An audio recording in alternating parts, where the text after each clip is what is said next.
Hey, Kamela, it's your tech visitors girl Melody Tensei, and you may be wondering why the hell am I on Genshin right now? Well, usually with my stream, I always start on the chatting screen, but this time I'm just going straight to Genshin because what I want to do is as dead simple as it can be.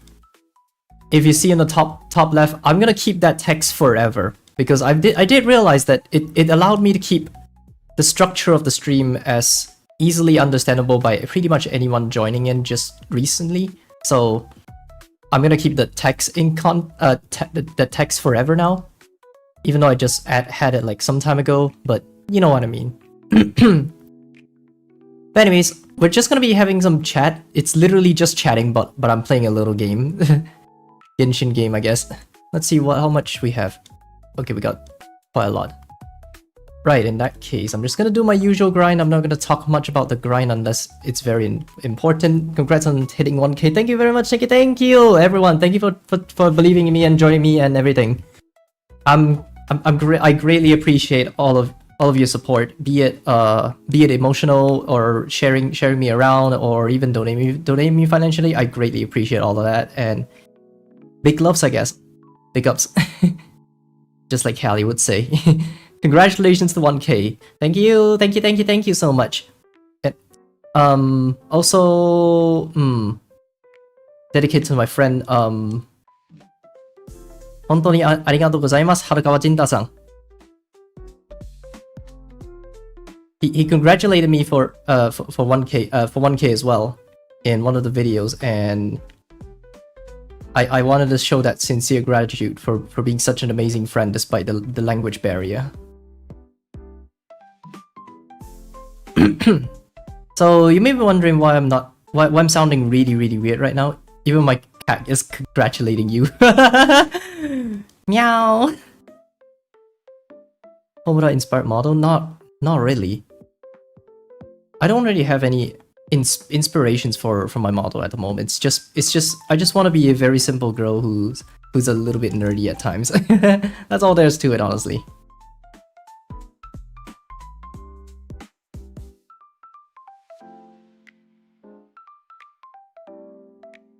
So right now, all we're gonna do is just chill, I guess. And listen to some comfy BGMs while we're at it. Is the BGM loud enough? Do let me know. Like in comparison to my volume. If it's too soft, please do let me know.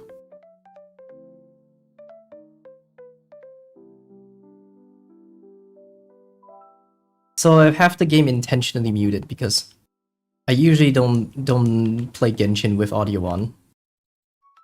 I know it sounds really cursed, but I really do not.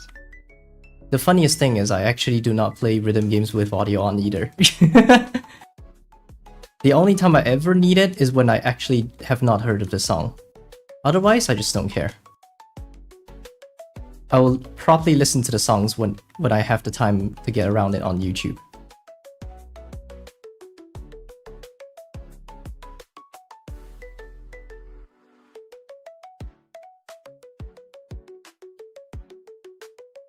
Not again. So, right, let's yap about anything. I mean, we could yap about anything. This shall be a just chatting stream. Rhythm games without the rhythm. No, there is still rhythm. The rhythm is in the tapping noise that's on the screen. Like if you got fingernails, you know what I mean. Like you hear the top sound like the ASMR tapping on things kind of thing. Except with rhythm games. I was catching up with Garden Quest today. I only have one interlude left. Good luck. It's only recently I've started catching up to it as well. Like, oops, I got into cutscene.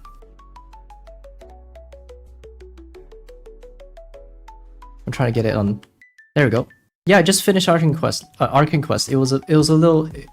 It took quite a lot of time, but I did manage to do it, so yippee, I guess.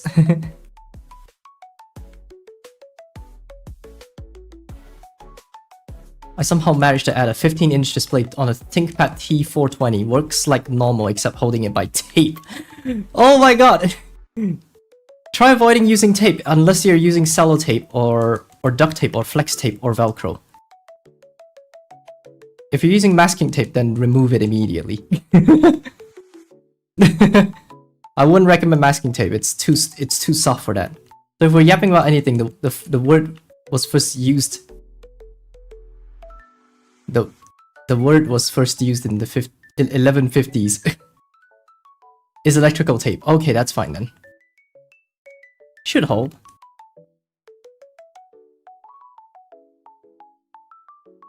Wait, which word? You mean like the word yap or something?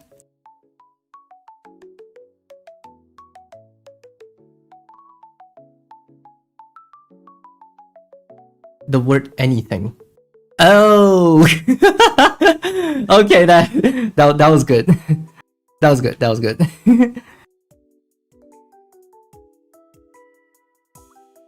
Right. Any other bosses that I have to fight? Because usually this is how I grind. Oh, we maxed her out. Well, your turn. If anyone on Asia, if you wanna hop on in, let me know in the chat right now. Hello, Unrelated say, well, hello, Ludwig Smith. Hello, hello. I didn't expect English lore today. Honestly, I did not either.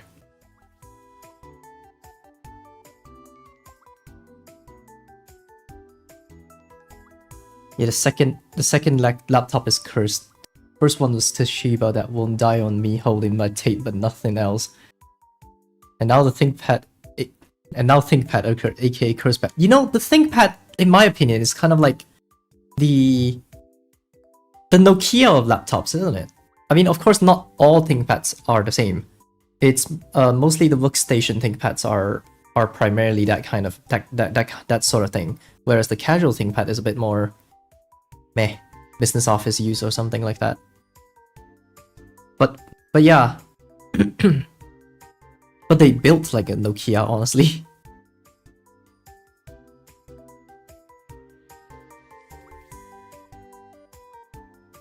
I have an X220, 230 tablet.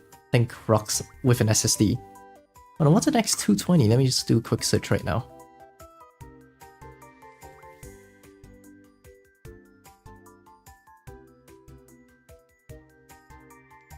Oh, okay. Tiny ThinkPad, in my opinion. Is it a...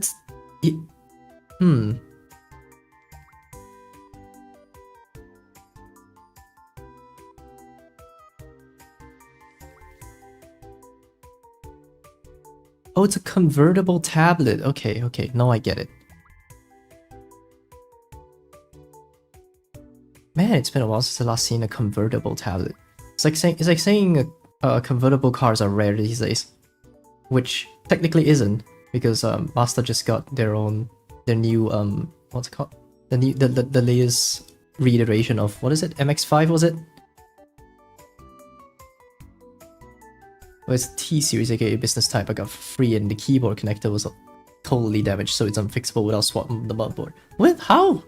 It's not ribbon cable? Or is it like straight up the connector is just busted or something?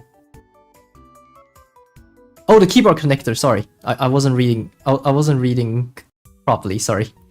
Right, the connector is busted, okay. Makes sense. Actually, you could... Well, if you got a heat gun, that is, you could probably replace it, right? Or is it like busted on the PCB level? Like the leads are all completely like fucked beyond repair, that kind of thing? Or is it just the connector that's broken? If the connector is broken, you probably might be able to, I don't know, heat it up, resolder it, something. Bust on the PCB. Oh, okay, gotcha. That's really screwed up. How did they screw this up? Like, who's the freaking Hulk in the game? I mean, in the world of ThinkPad users, who the frick is the Hulk?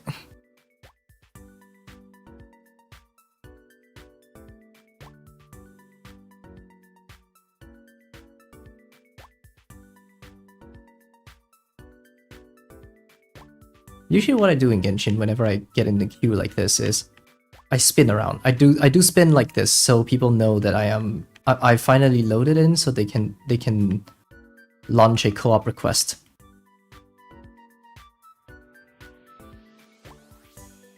Because some people needed more time to load.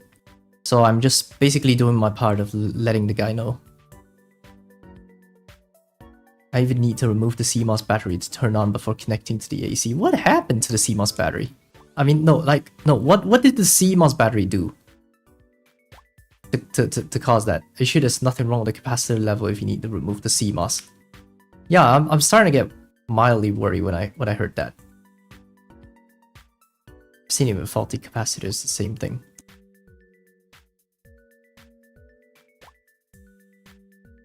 Thinking about it, you just had me thinking about the dead PlayStation 2 Slim that I had. I mean, not had, I still have. It's in my collection because I forever remembered it as like the more recent console, the recent unit of console that I own as a piece of memory. Because I did not manage to keep the PS2 fat that I had. Oh shoot, I wasn't paying attention. We don't have a healer. Oh, that's bad news.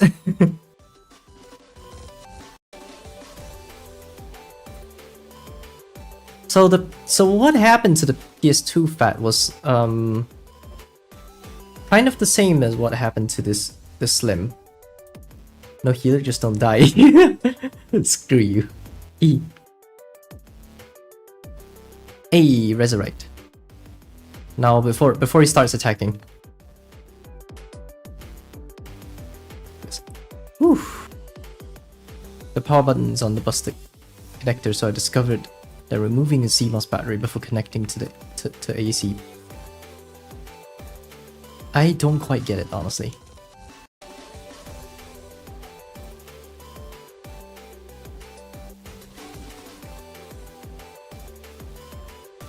So we drain out the battery of the button, and then we boot it up and slap the CMOS battery back on quickly. Is that what you mean? If that's the case, then maybe that makes sense, but wouldn't that mean the button's busted? I'm more amazed that you figured all this out. Turn on the curse pad. We'll turn on the curse pad. Turn my keyboard in.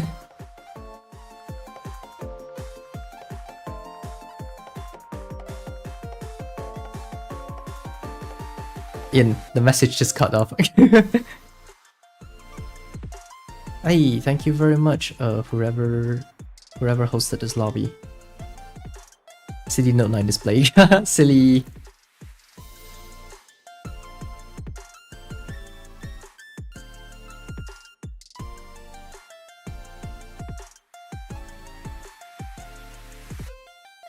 Right. Did I get the material I wanted? Nope.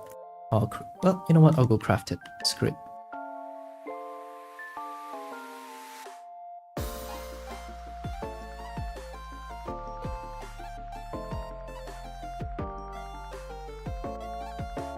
Sussy shaped item.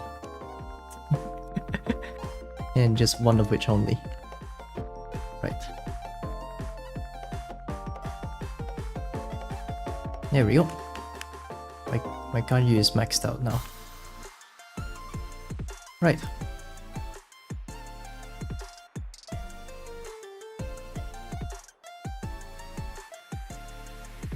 Oh no. Don't have it. Okay, hello.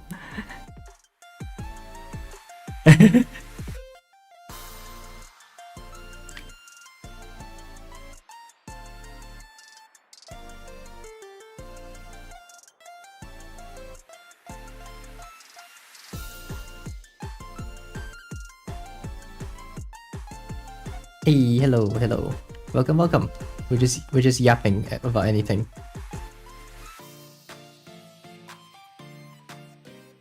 Anything goes. Oh boy, we have the column 3 chain. If only we have like additional features, you know, like the column 3 chain. Well, we'll have to wait. We'll see if Truffle, an extension made by Ludwig and his team. See if that opens up to everyone. That would be nice, honestly. I'm very looking forward to Truffle, honestly. Hello, everyone. Hello, hello. Welcome, welcome.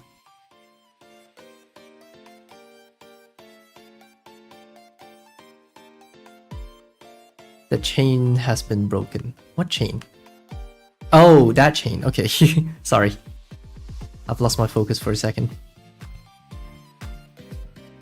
Also, by the way, look at how Beto's moving. I'm not even resting my fingers on the. This is the stick drift. This is my PS4 controller stick drift. The stick drift is so severe. It's she's just walking away. I mean, I always make things work with Nanami's way. So not looking good, but works. Looks like I'm not only the one. She has a leg cramp. You know, we'll look forward to make a video out of it if I have, if I can sustain myself. But for now, I'm heavily relying on donations to try to maintain everything first. Like say, Etersion Amoe has just finally got fully funded, so thank you whoever has donated to me and supported. So my Etersia domain is finally maintained for another 2 years, and I'm gonna look to see what else I have to maintain for now. My biggest worries right now is my drives. Well, particularly my NAS drives. Because my NAS drives currently houses all the ancient relics of Melody Tensei, so like all the stream VODs that were privated, publicked, everything. Even all the way back to the Twitch days as well. So you're gonna change your Blue Sky handles to that domain. Not just yet. My goal is dead simple. If I'm earning sufficient amount of donators equivalent to if I earn 1 year's worth in a month through subscriptions, like say memberships. So if anyone decides to join me, join my membership and Ko-fi, if I earn 1 year's worth in a month, I will do that. So 1 year's worth at the moment, as far as I'm aware, is like roughly $17 in US. I'm not sure what price it is right now, especially after a certain date.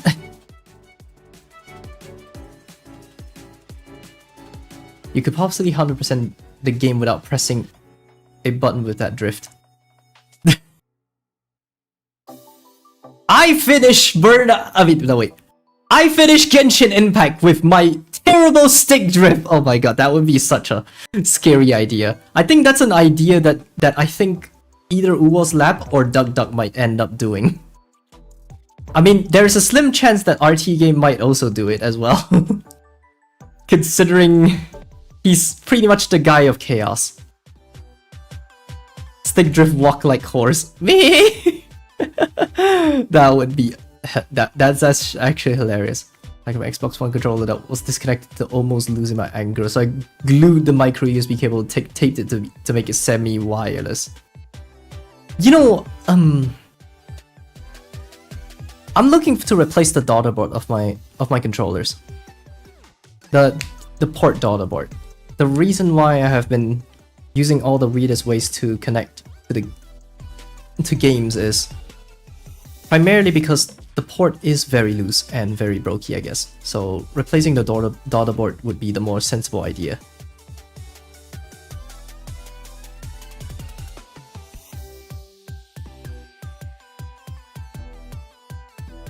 Right, how much resins do I have? Oh, I got enough.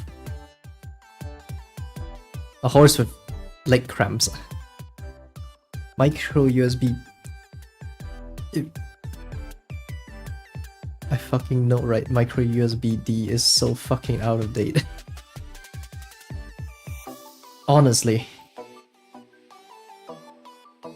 Without Bluetooth. Well, same actually. I have that same Xbox controller. It's the one for the One.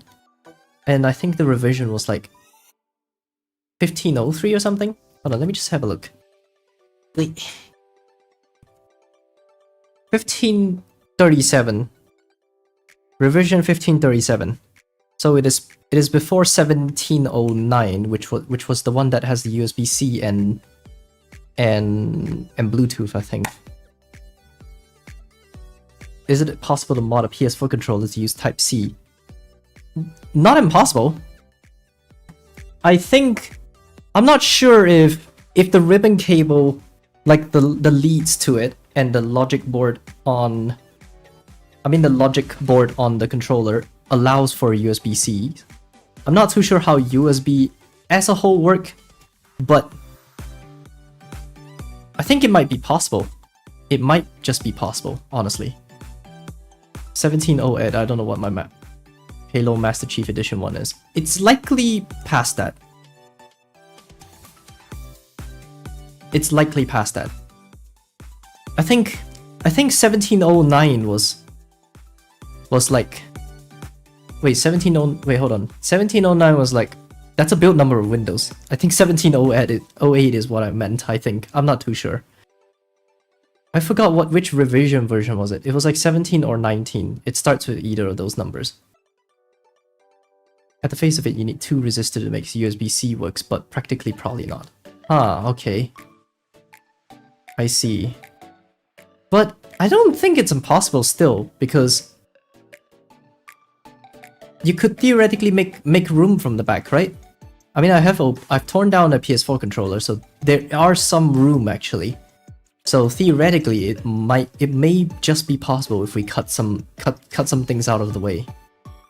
It is possible. There's several boards for the PS4 controller that make it USB-C. Ooh, that's cool. Black one being regular one. I mean,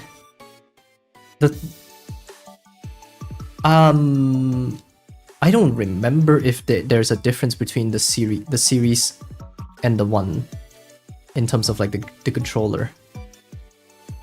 In terms of color. They should not differ too much, honestly. Well, it might be easy to get it charging via USB-C. Well, if it needs the capacitors, I don't think it's that hard. I mean, we're running off like what? 5 volts. How many amps was that? Let me just look at it back.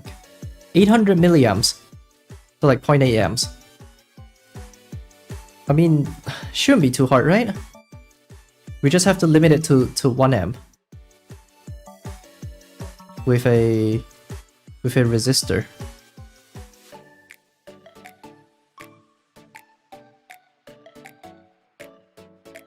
Hello, welcome to the stream. Welcome.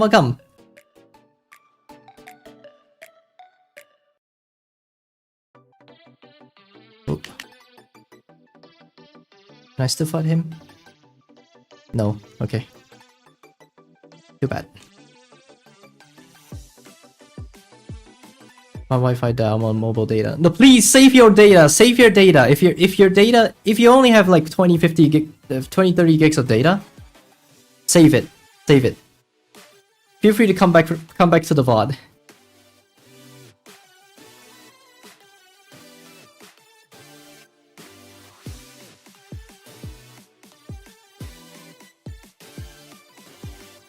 If you do have like something like 100-ish gigs, then I wouldn't be that worried.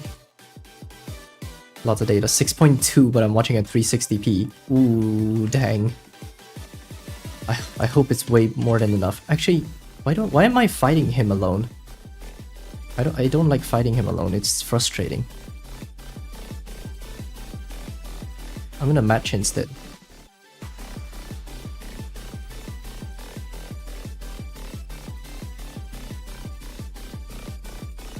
Now my Wi-Fi's back. Dang. My Wi-Fi has also been cutting out. Wow, that quick? Has everyone really connected this quickly? What the heck?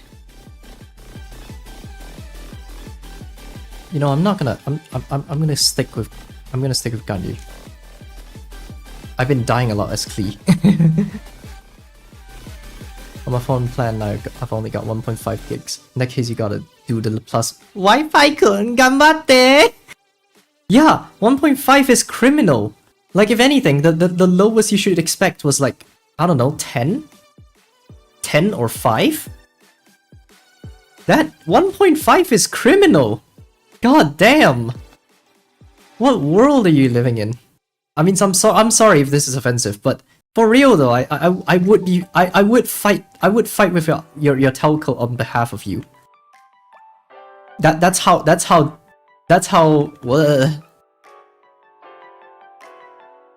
They're installing fiber cables on my neighborhood and Wi-Fi is really unstable. It's worth the transition. Especially when fiber could take up a lot at capacity. I'm gonna die. Oh, not good, not good. Whew. I have unlimited data on the cheapest plan where I live. That's awesome. That's awesome. Unlimited data here is where I'm from is a bit expensive. But at least we got affordable high amounts still. It's not the end of the world. Oh shoot.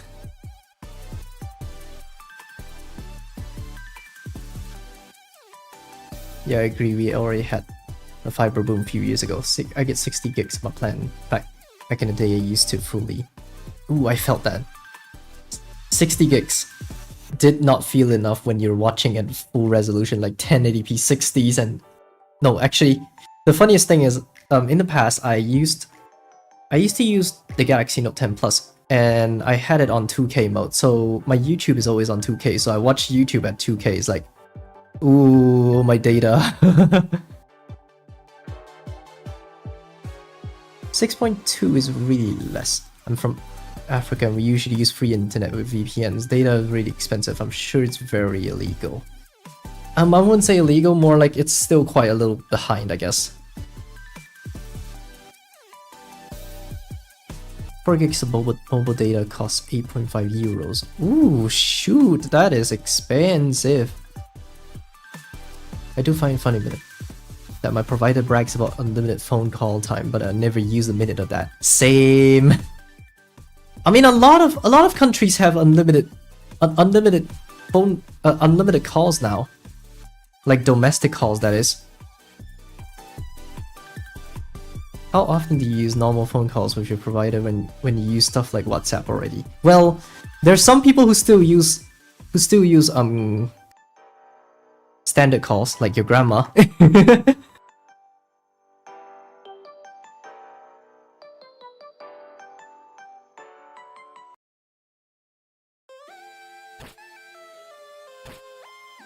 I got unlimited for weekends, so me, yay, nice.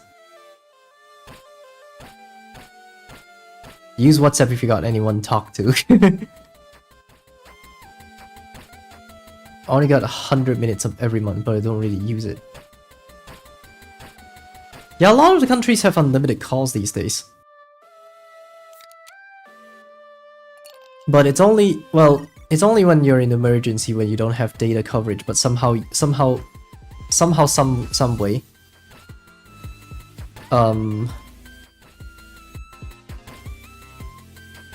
Oh. I'm sorry.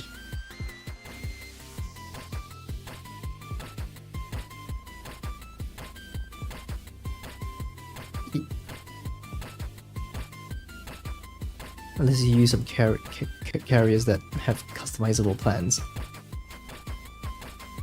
I kind of wish that there's such a choice, honestly.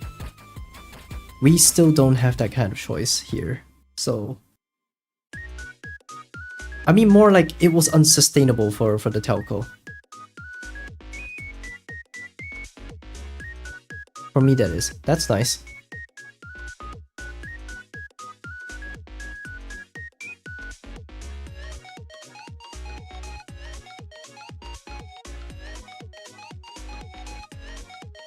There's a carrier named Melon Mobile, but it's a sub-carrier of a bigger carrier. So it's basically an MVMO. Sorry. A VMNO, Virtual Mobile Network Operator. The SIM providers in my country are the worst. The cellular speed is bad, the cost is high, and the charge for every call. They still have BUs, but it's really expensive. God damn.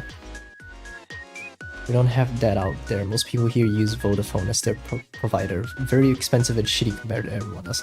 Wow! I was not expecting Vodafone to be trash at... I've been hearing like I mean, at least that's a whole decade ago. Also, welcome to the stream. Welcome.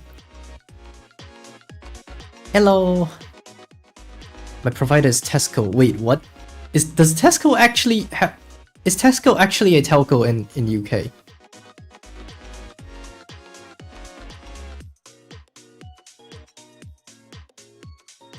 It's the same, but it's Vodacom instead of Vodafone.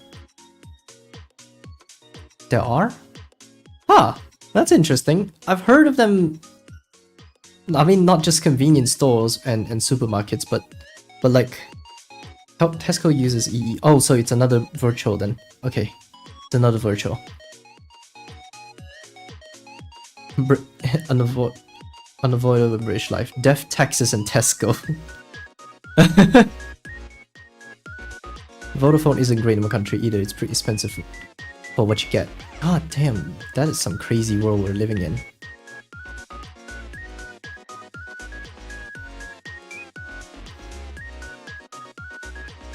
Phone provider you use is a member of the T-Mobile group. Ooh. I don't think it sounds good now that I think about it. The US system is a bit crazy. Like, they kept saying about anti-competitiveness, but they never enact into law that let's start the challenge. Okay. Considering how everyone's in, we'll do that. And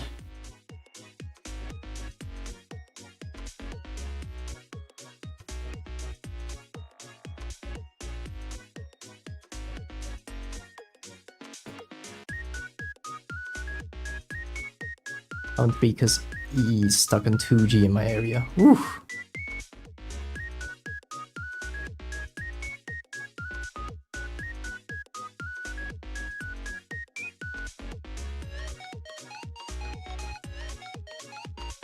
Kila is Furina.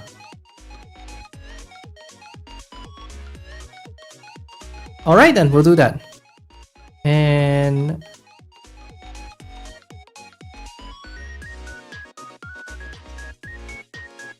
oops. Well, in India, it's one major provider now, Jio, and all the others are getting bankrupt. Holy! I mean, I've heard of Jio. Well, I've only heard of them when I was looking up about the Jio branded phones and some of their OSs there, their own distro of Android. What was it called? T-Mobile is also EE now. Orange has been bought up. I have heard of Orange. That just made me feel old, doesn't it? Like Slovakia there's Telecom, but in Czechia it's T-Mobile. What? The stage capitalism changing from creating competitive markets to creating monopoly. It's the Jio phone and they use KaiOS. Ah, wait, hold on. What? I mean, yeah, I heard of KaiOS, but wasn't there a different branded phone that is that's not Jio, that is the Indian government's attempts to making their distro of Android? What was it called? What's it called? I don't quite remember anymore, honestly. Oh shoot, we're all freaking dying. Brina, please help! Monopolies are unavoidable everywhere we go. It can be avoidable if you know how to keep people. In a non-toxic way, that is. My phone went from 9% to 2 in a minute, it will shut down. Oh dang. How much do you guys pay for, let's say, 16 megabits? We pay $34 a month on the limit. Wait, are you referring to phone telcos or are you referring to broadband? Oh, I'm gonna die. Oh god.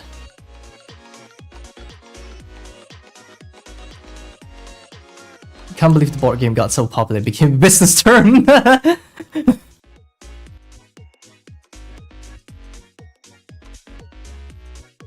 Ow, ow, ow, ow, ow. My battery does have 1,577 cycles, but battery health is still 100%. That seems like a lie out of the BMS board, the battery management system, honestly. We pay a monopoly cash. Somebody heal! Okay, no, I'm gonna start eating.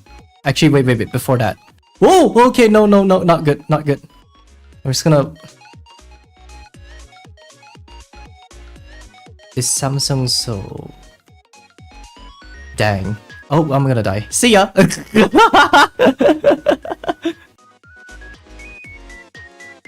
It'll be fine. Power OS. Yeah. Yeah, I think it might be Power OS. Is Pa like a like a reference to how to India in Hindi, like Bharat?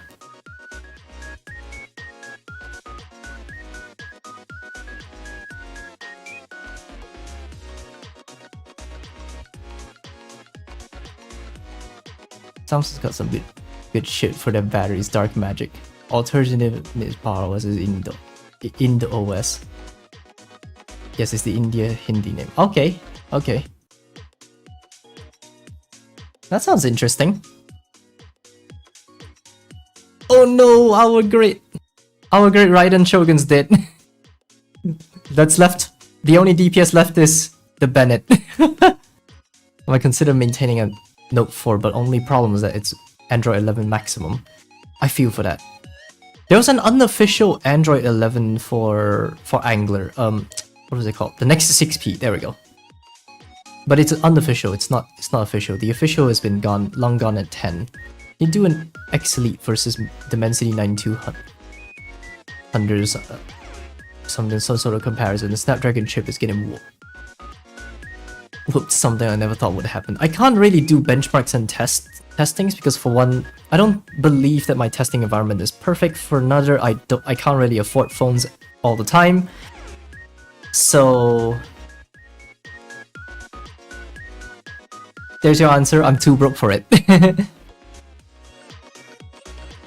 I'm running One UI 6.1 on Galaxy Note with Noble ROM. Looks cool AF with Infinity display. That's cool. I used to own the Wiley Fox phone. I've never heard of it. Never saw anything online about the brand. Surprising solid phone. Maybe, I mean, could it be like a rebatch or something? Like an OEM rebatch. Oh, another person knew about Wiley Fox, huh? Because I'm sure there's a lot of like local rebrandings of phones that are coming from like companies that are not meant to make phones. That are usually just OEM rebadges.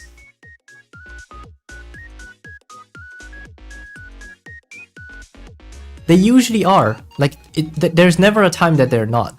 Watching this on an A20 on the regional ROM feel bland. Don't worry about it. Once it's discontinued, feel free to explore the AOSP space, I guess. My banking app's kind of started to stop working in Android 11, so need some custom ROMs for Pixel 2. Good luck to Microsoft getting ARM into people's hands with that kind of attitude towards it. Yeah, Microsoft is still like asserting that x86 is still the choice. I saw the benefits of ARM, but there are also some shortfalls of ARM when it comes to like even more complex instructions that are more than what phones can do, and tablets, I guess. But somehow Apple managed to pull it off on ARM, so why can't Microsoft? Well, arrogance, that's all I know. I'm still on EMUI 9.1 based on Android 9. Oh, that's ancient, sorry. It does feel ancient, I gotta be honest. Like, today is Android 15. I mean, theoretically still on beta, right? Like, and was it like Q something? Well, how do I explain this? Like, considering how stubborn Windows users can be, plus the hellhole of the source code, I don't think Windows will leave x86 for a long time. Yeah, to be fair. Windows users can be stubborn because people are afraid of change. And as for me, I have not switched to Linux because less of being stubborn, more of actually there are apps that actually that just don't. Well, it's not fully functional there, and the developers are not incentivized to make it work there yet. So if anything, if I got like a casual device that I don't really do complex things like say VTubing and stuff, then probably I would use Linux. Shout out to Mac users for being ragdolled by Apple through 3 architectural changes. Honestly, from PowerPC to x86 to freaking ARM, what a journey! Poor devs dropping support for Linux. Or devs dropping support for Linux like Apex Legends. Yeah, anti-cheat devs more accurately. Like, it's always the anti-cheat devs that are going like, oh, because we don't have permissions to look at the inner workings of your setup. So we can't really determine if you're cheating or not, so we should not support Linux. Like, it's always their excuse. That's always the excuse, unfortunately. And unfortunately, Linux is too open to their comfort. I do boot Windows and Linux on my desktop. I wish I had that incentive too. But considering how all my casual work can be done on Windows as well, I have simply no incentives to do that. Tempted to do with Windows on my Steam Deck, but I'd rather just not play the games. You know, NTG's already work on Linux, it's just the game devs forcing Windows. No, it's not that. What they want is kernel level access, and they're not getting it. Like, basic pseudo level anti-cheat, that might be possible, but they want kernel level. That's the greed level they're on. Windows and Steam Deck, not what I've heard in a while. Last time I heard about it, I heard it was quite unstable. Yeah, they're still working on the drivers. 3 months ago which was when I last heard of it. It was chaotic at best. It was pretty much like when Apple first introduced Boot Camp. It was pretty much that.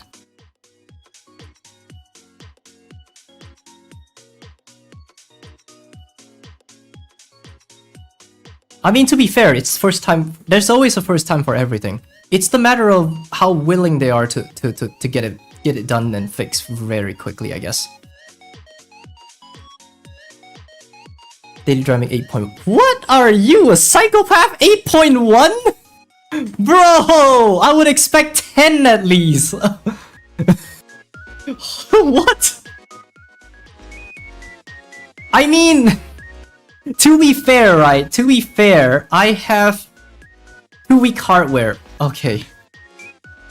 Get Windows 10, debloat a hell load.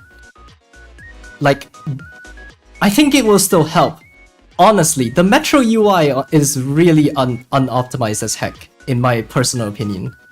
Celeron, okay, I'm okay. You have me. So, if you're not doing anything anti-cheat related, you're better off with Linux. You seriously are better off with Linux. Honestly.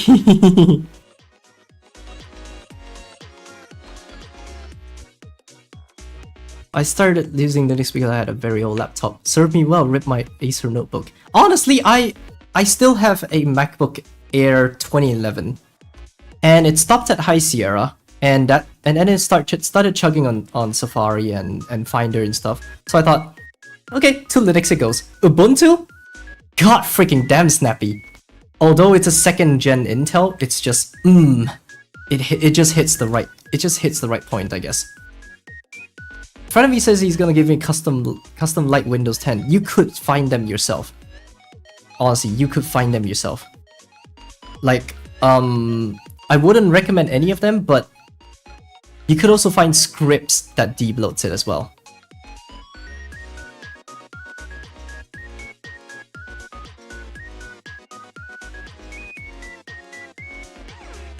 Intel 4790K, 4 gigs of RAM, Windows 2000. Are you just trying to live in the old days?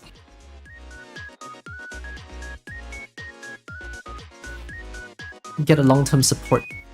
I forgot what stands for C. For edition of Windows, yeah.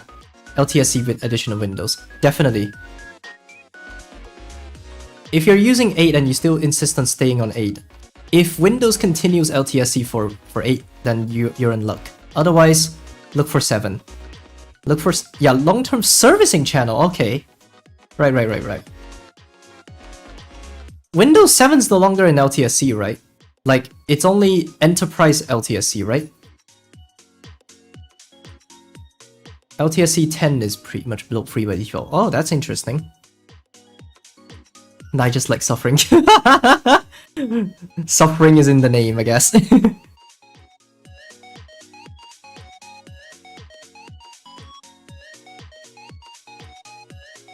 they don't bother with updates anymore. My laptop was slow, so I had to install Android. Nope, Android's gonna be slower. Even if you run Android x86, it's going to be far slower. You're better off with Linux, seriously. I use Windows 10 IoT on my desktop. Ooh, how does IoT work? Like does it come with the what do you call that? Well, Linux has desktop environment. I forgot what it's called on Windows. There's a different word, different terminology for Windows. Does it come with it though?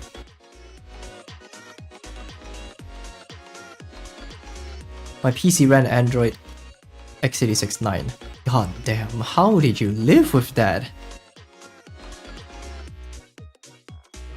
IoT is just Windows with basic Windows 2 and Edge. Because I've historically thought about IoT as like a server version of Windows, because there's an arcade game in Japan called My, and the latest version, I mean not the latest version, more like the latest revision of the machine runs on Windows 10 IoT edition, and on boot I don't even see the taskbar. It's just it goes straight into the game. It's called desktop window management. Okay, IoT is more replacement of embedded nowadays.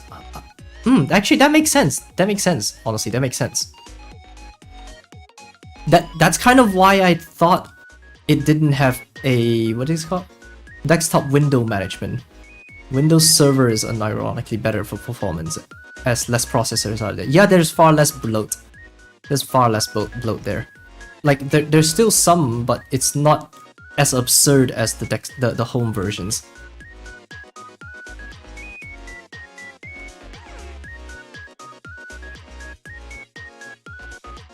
Few ATMs are still running on 95. Man, some people are just looking for trouble. Some banks are just looking for trouble, I gotta be honest. I mean, there's still a few government agency that still runs on Windows XP. What the fuck do you mention someone on YouTube? I haven't used it in years. You type the ad, like the handle ad, and then you type the name. My local ATM is running Vista. Oh my god. At my local supermarket, the price checking things have Windows XP. I was an avid Nvidia's new pipe user. Ah. Makes sense. I bet there's some obscure machine out there that runs on 3.1. Oh my god. 3.1 is insane.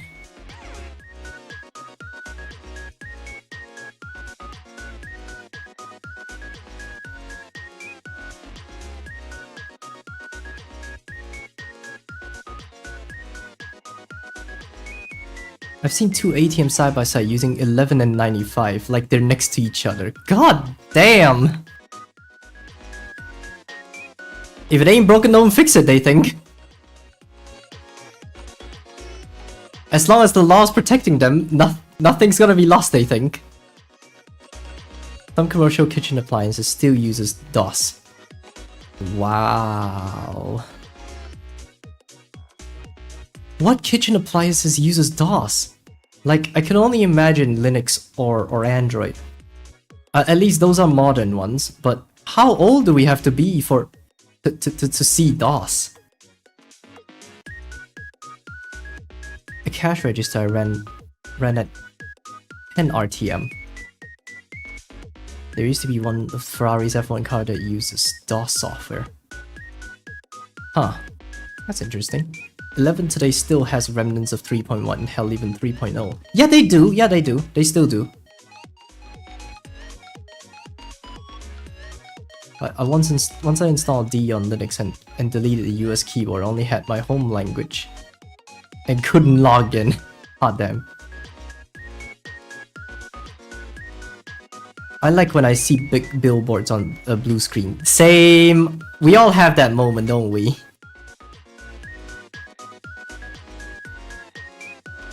I heard the commercial kitchen appliances are used in bars. Huh.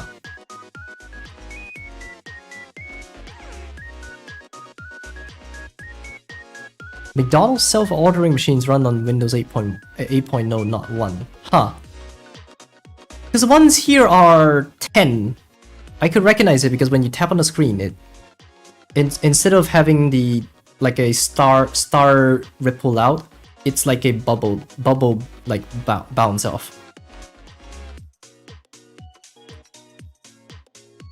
It was very 10 at the McDonald's. At McDonald's where I'm at. Maluku Supermarket, the price checker runs a custom version of Gen 2 Linux on an iMac. What? Wait. My biggest question is, how do you fit that machine on a... How does it look like a price checking machine physically? Like, what kind of weird shell have they manufactured to cover it up, or I don't know, protect it or something? How, like, I'm nothing against using old tech as a repurposed machine, but how do you make it not look weird, so to say? Probably a custom CNC shell. Well, that would be expensive to CNC something, don't it? Like, maybe like plastic forming or something? That might make sense, right?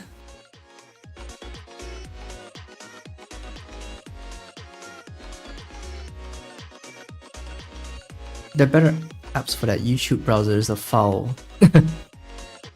Well, use Firefox, I guess. Well, technically on Firefox, the current status, well, I can't really say much, however.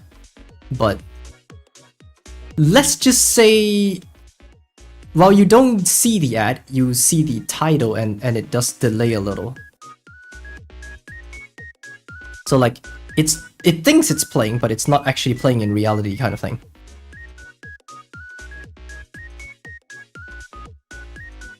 Zen browser is better. Huh. Let me just have a look. Zen browser. Free and open source fork of Firefox. Ah, okay. That sounds interesting. Experience tranquility while browsing the web without the people tracking you. That sounds interesting, actually. But you know what? I'll actually look for. I'll actually looked at it to see if I'm interested at it. I love being able to open videos in different tabs. It's like Arc at home and open source. Oh, you mean like Arc browser, like on macOS, was it?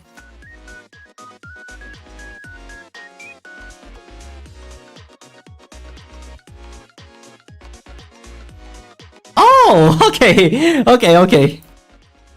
I used it and it's better than Firefox itself. Arc is now on Windows. Well, I've heard from tech tubers that Arc on Windows is not really there on par with the macOS equivalent. I mean version, I guess. We should all use Horse browser, some fork of Firefox that needs you to pay to use it. What? Such anarchist. Hold on. Horse hold on, I'm curious now. Feeling overwhelmed by endless tabs? Take control with Horse! Such a hilarious name, honestly! Could they not think of a better name?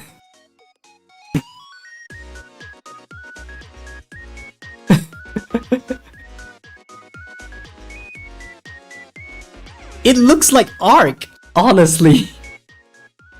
It actually looks like Arc. It has colorful horses at the bottom of the homepage.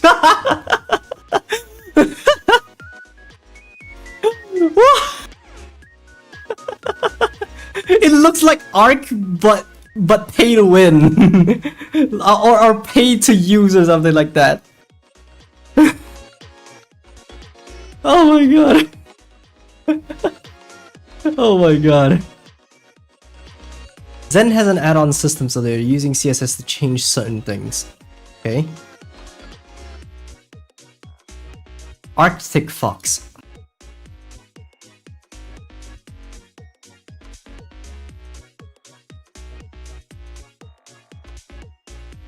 Browser for macOS and Windows XP. So it's like Supermium, I guess, but based on something. Pale Moon. I can't really tell what engine it's actually using.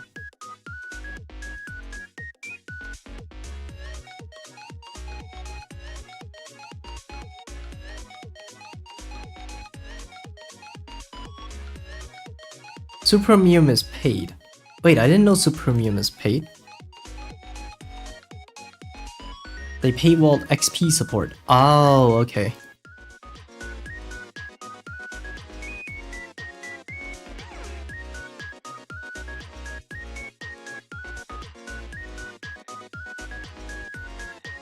I use Vivaldi, Brave, and Firefox. Well, I primarily use Firefox, and when shit hits the fan, I use Chromium just for emergency measures.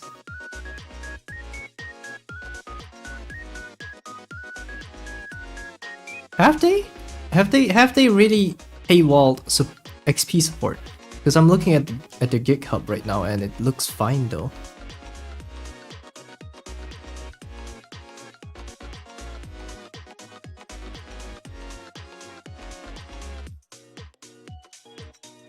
I used to use LibreWolf. How's LibreWolf, honestly? I have thought about it.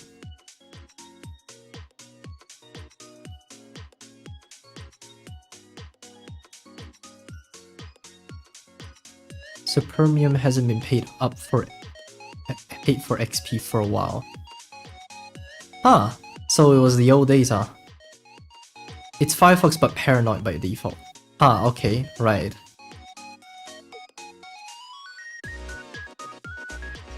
Even more paranoid than Arcane Fox.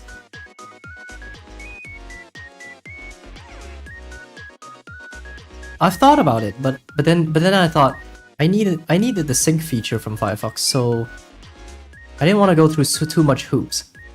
So I thought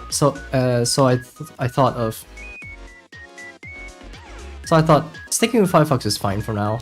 Like, I'm confident that we could probably contribute to the market share of Firefox, I guess. LibreWolf is cool if you care about your privacy, but it's a nightmare for normal people. It kind of is. I'm more of like, if you put on a spectrum between the privacy and normal, I'm like a privacy conscious but normal leaning. So like, I like to have convenience features still there. But I also do care about privacy, so I do set the privacy settings accordingly. I forgot touching my keyboard wakes my desktop. What, were you fidgeting with it? Because honestly, I feel that. My friend dropped a hammer on my phone. Oh damn! How is that even possible? Were you at a construction site or something? What the heck? Firefox on mobile is not good. I don't know. It's fine. I mean, it is a little chuggy on Android, but it's fine, in my opinion. With the extension support was definitely a good addition to it, because I really hate the ads. I do use Pi-hole, but there are some things that slips past Pi-hole. That just, well, you would end up relying on uBlock Origin. My phone was yeeted. Dang. Though Firefox on iOS, that one sucked. At least like a whole year ago. Like if you try using Firefox back a whole year ago, it sucked. It's not anything with the browser experience. It was the bugs that it was littered with. Like, talk about save tabs and stuff like that. It was very, very freaking annoying. I've lost like 40 tabs because of that bug. And they were all important tabs as well. So I switched back to Safari, unfortunately. iOS is Well, I wouldn't call iOS itself a buggy mess. There are times that there is bugs. And it does take a lot of people to report for them to be convinced to fix it, honestly. But the same could be said on Android. You have to complain to the open source community to push for the fix. And then sometimes Google wouldn't listen either. Oh, speaking of Google not listening. Yeah, hardware good, software bad. I mean, software bad in terms of ecosystem. Yeah, bad ecosystem. Software stability, I would say optimization is fine. Bugs, well, each OS has a fair share of it. On Android, sometimes Google don't listen. And to those who know me right now on Discord, if you see my Discord bio, you see that there's a line that specifically says, what does it say? I forgot what I typed. I gotta double check that real quick. My profile currently says, volunteer for Darken development. So if you don't know, I occasionally help my good friend Darken, who makes the app SD-made. And sometimes when he asks me to debug something, like to dig up some logs and stuff and logcat something, it was really particularly annoying for him that Google did not listen for so many major versions straight for some of the major bugs in the system. One of which I have biggest itch of. Like, how is it that the Google Play Store screws up your account? Like, actually screws up your account. Like how do I say this? How is it that when you have multi-account logged into Google Play Store, it can still mistaken which account is installing under? It's so stupid. Even till this day, Android 14 we're talking. How are they screwing this up? I've been observing this behavior since Android 12 or 11 even. How is this behavior still a thing? And Google still does not listen. Like, how is it possible that when you install on account 1, and then when you go to update, sometimes it tells you like, oh, you don't own the license because you're on account 2. Ha! What do you mean? We installed initially on account 1!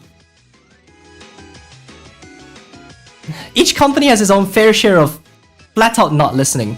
And this is why I don't like comparing Android versus iOS. They both have its own fair share of tomfoolery. I would say on Android, it's hard to say freedom nowadays because of the lock to bootloaders and stuff. It really is hard to say that now. Not to mention the more recent lockdown APIs and stuff.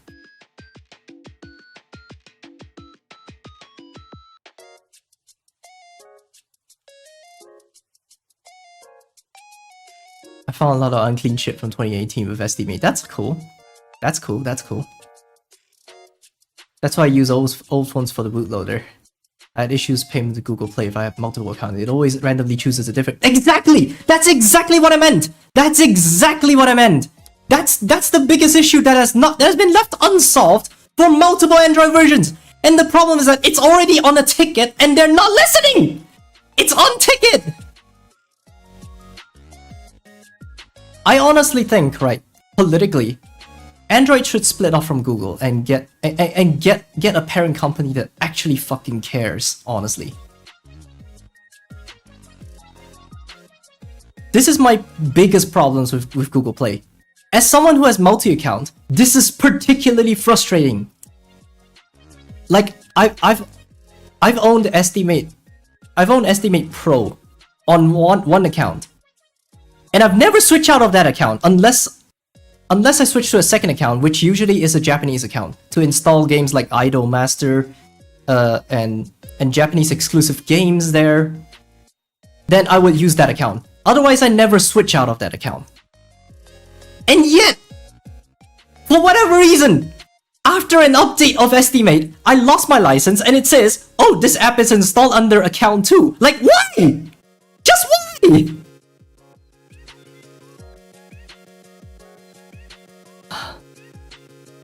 God, I'm sorry. I'm going really sorry if I'm very hot-headed about this very particular issue on Android. I know it's not the people problem, the microphone peak. Honestly, yeah. Like, I know it's not the people issue. It's most definitely a Google issue. Google, like the higher ups issue. Like people up there, honestly. Up the hierarchy. Sony has a green line issue. Huh, I've heard of that. I've accidentally fucked my Galaxy A13 with installing custom ROM because it has 32-bit. Ooh. Oh yeah, the transition. Mainly about Google and how it sucked. Well, not really. More like each company has its own fair share of issues. And honestly, there's still an issue that I have on iOS that I think it's left unsolved multiple times. So you know how at times when you want to autofill passwords in with your password managers? Well, this same thing could be said on Android, but it happens less often on Android. It happens more often on iOS.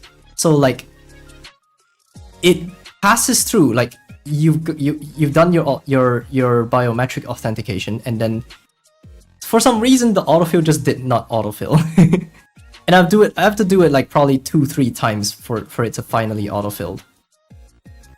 It's kind of one-off issue, honestly. Anyone own a Poco phone? I mean, not that I haven't heard of Pocos. I have heard of Pocos, but I've never really seen anyone use Pocos. Poco X3. Woo! My brother had a Redmi 9A and he bent it like a banana. What? It's starting to felt like that one LG phone. You know that one LG phone that has a little like curve, because they think it's natural for the pocket or something.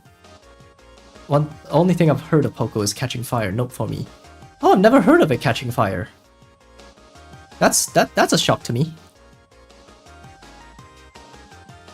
The G Flex, yes, the LG G Flex, yes. Exactly.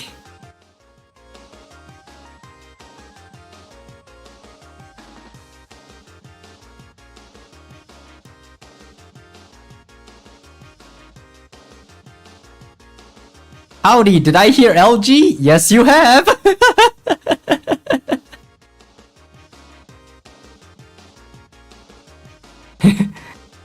I'm still using Samsung J7 Prime 2, which is still on Android 9. I did hear a lot of J phones. I heard of it in a Mr. Who's the Boss video. Oh my god. Yup. I've heard of mine from Austin Evans, unfortunately, so you know what? We both have the same problems of cringeness.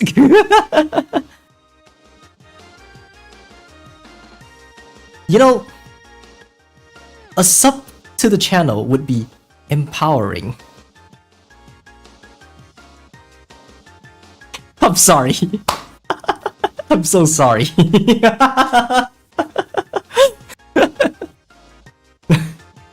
Oh god. Arun moment. Honestly, Arun moment. You know, I kind of like the marriage video. It felt like the PewDiePie's marriage video, but in the tech space. Don't you guys think?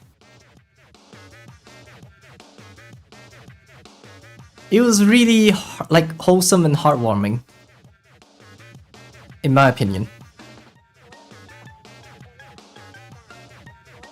Do you own a NAS? I do. I do own a NAS. In fact, if you would like to contribute to keeping my archive safe, please check out my throne, and you see a couple of Iron Wolf Pro drives on my throne. So if you would like to contribute to that, feel free to contribute to that.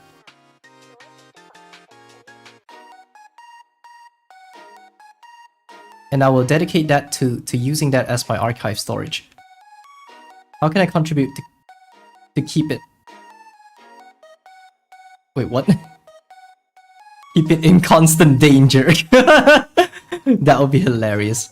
Thanks for subscribing, Logan Williams. Thank you. Ooh, what OS does it use? I'm currently using unrelated because for simplicity, because I was very new to the NAS space. So I thought unrated was like a starter. Think of it like if you're wondering which to start on Linux, usually people would tell you to start from Ubuntu or Linux Mint. Same logic. So unrated is kind of like that starter.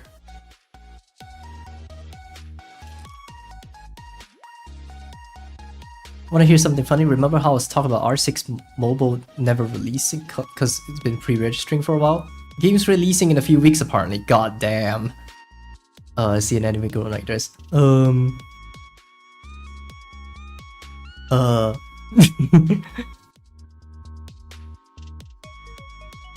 Not be using a laptop as a NAS with Ubuntu server. I mean, that's pretty bare bones, but you're valid.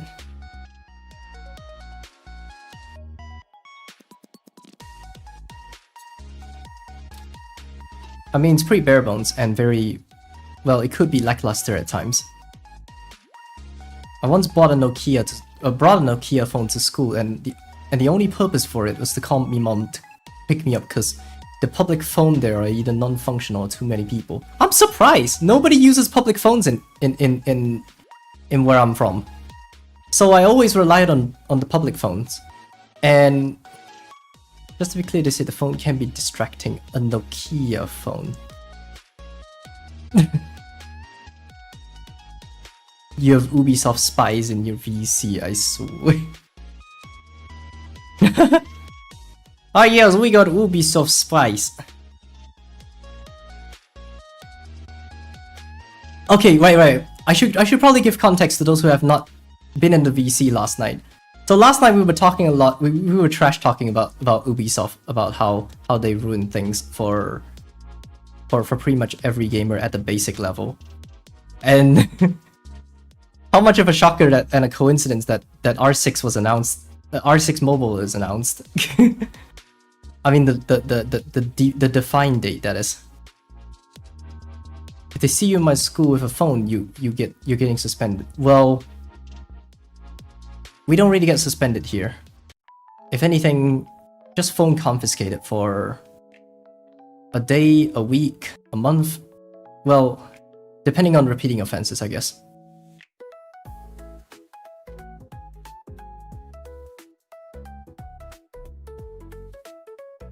I have Nokia N8 and it's good shit for recording his own little nostalgic style, what I love to do.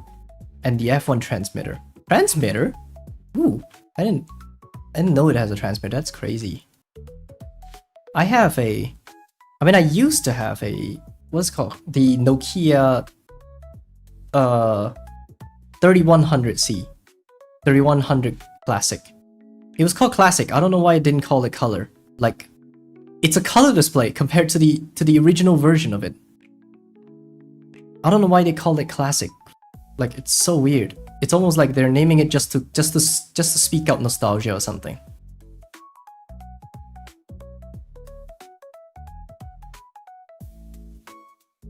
Phones with sliding keyboards.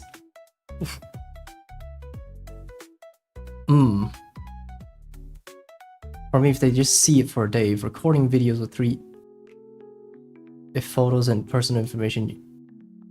Wait, what? That sucks.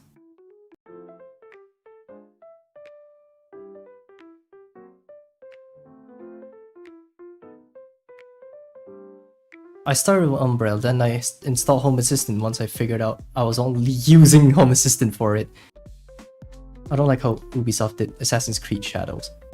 I've heard that it's kind of weird.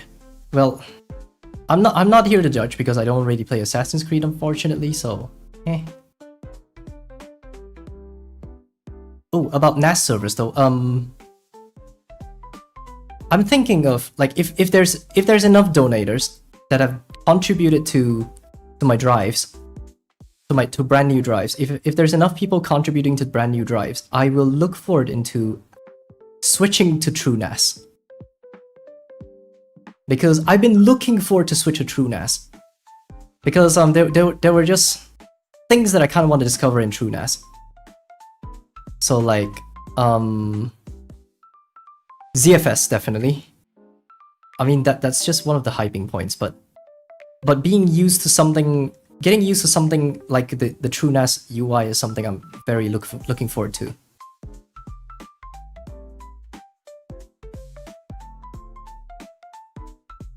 Unfortunately, I'm holding on to Unraid at the moment.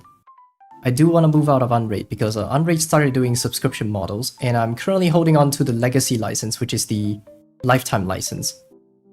The lifetime license of being able to plug in probably 5 drives only. So I'm holding on to that license for dear life. I'm not switching. I'm not giving in.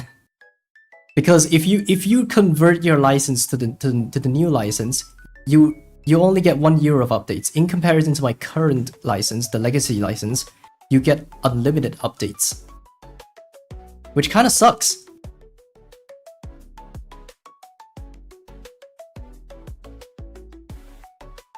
Oh, use TrueNAS 2, but don't use TrueNAS Core. I've tried TrueNAS Core before. I'm not a big fan of it.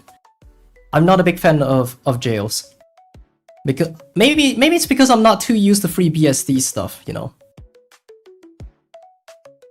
Something tells me that your legacy license will end up like a legacy license for TeamViewer. I don't know much about it.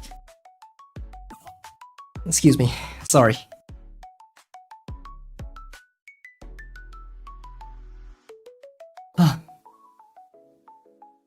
I wonder if you guys could tell, I got sore throat. And I'm still talking away because I couldn't care less.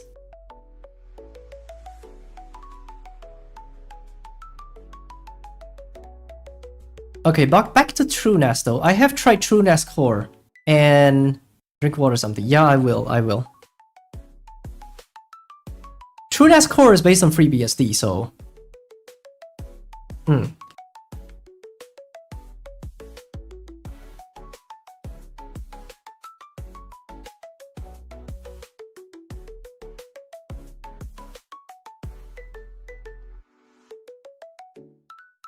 I see what you mean about TeamViewer. What do you use a NAS server for? Jellyfin? No, not Jellyfin. Most of the time it's to make some of my tasks simpler. So like downloading things. So I got downloader 2 for that. Because I really don't like keeping my main workstation on because it's very much a waste of power. To have like, I don't know, Windows bloatware running the powers. So there's that. And then of course we got QBT. I wish to not call its full name because of legal reasons, because we're on YouTube.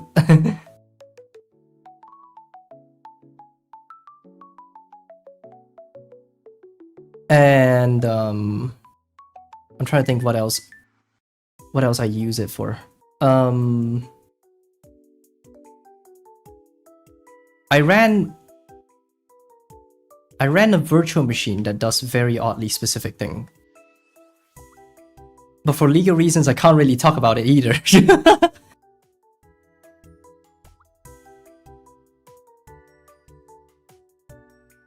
Have you tried Spectre? Actually, let me just check that out real quick.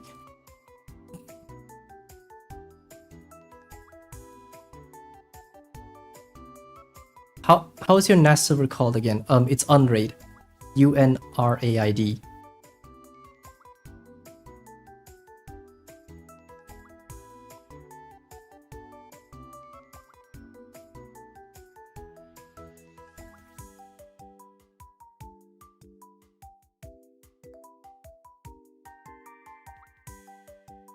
Spectre is a subscription, unfortunately, from the looks of it.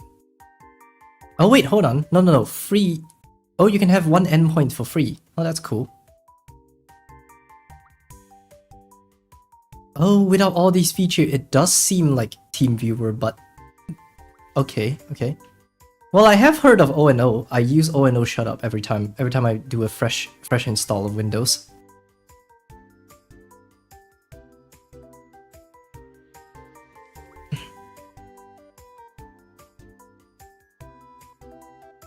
Should I install Chrome OS Flex? Well, your choice. Reasons? Pretty much legal reasons most of the time. It's a little hard to explain this.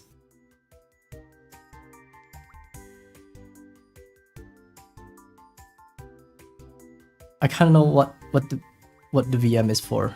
Now, are you? Do you? Criminal confirm? Nah. I've been using it for my personal clients. Ooh. I should probably bookmark that. Throw it into the tech bookmark. Yeet. Wait, this is the homepage. Hold on. No. Back to Syspector. There we go. Bookmarked. I don't have anything else to do, just hacking Tosh it. Yeah, just hacking Tosh it, I guess. Hacking Tosh the older versions of, and something. Sailing the 7 seas or what? Well, yup. Yo-ho, I guess. But that's not the only thing I do. This I could say at a legal gray area. I'm a big fan of arcade games, and that's all I can talk about. And if I elaborate any further, it could lead to legal complications. Sorry. Any deeper into the part that I'm interested in, that is. No, not retro arch. And when I mean arcade, I don't mean like Western arcades. I mean like Japanese modern video arcade video games.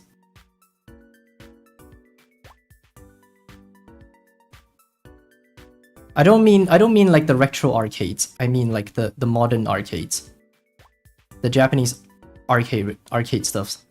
I played an arcade game for the first time last month. It was fire. Which game did you play?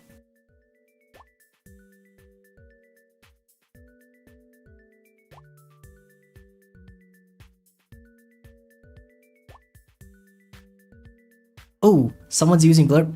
Hold on, let me double check if it works. Oh wait, Blurp is off. Hold on guys, Blurp is off. I'm trying to bring it back up. I forgot that they've been off the whole time. They have been off the whole time only because of one simple reason. I was doing the Hollow Earth stream at the time, and one of the derivatives guidelines says that you cannot make profit out of. You cannot make massive profit out of it. I mean, not massive, like make profit out of contents made derivative of Hololive content. So I'm trying to not skirt into the dangerous lines. Like say, I'm not the optimistic kind of person when it comes to reading the law. I'm more leaning on the pessimistic interpretation. So I had my donation links turned off that whole time. I'm surprised I forgot to turn it back on.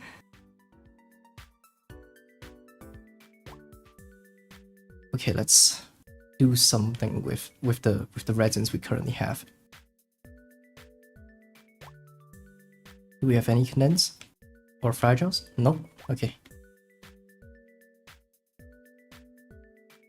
Right, as for arcade games, what games do I like playing? I love playing Wangan Midnight, Chunidom, Ongeki, Mai, Hatsune Miku Project Diva Arcade Future Tone, Sound Voltex. I'm trying really hard to remember the games right now. Taiko no Tatsujin. I think that's most of it, as far as I remember. Wangan Midnight Peak, Project Diva Peak.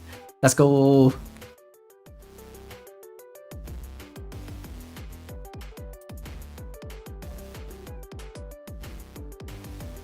It's getting late and I forgot I have study. Take care, Kura. Take care. Have a good day.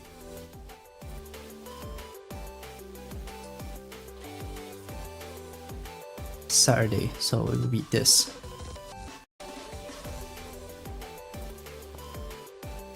My NAS spec says 4 gigs of RAM, i5 Gen 7. I assume it could be a 7500. Dell Optiplex, which I got for free from God. That's actually a pretty nifty setup, I gotta be honest. That's a pretty good setup. If you're only like using it as like an occasional, think of it like you bought a cabinet to store your stuff. That kind of storage, and then you occasionally glance at it and access your files at it. then I think that setup is a pretty good setup for a NAS, honestly. It's a pretty sustainable way to prevent e-waste, I guess.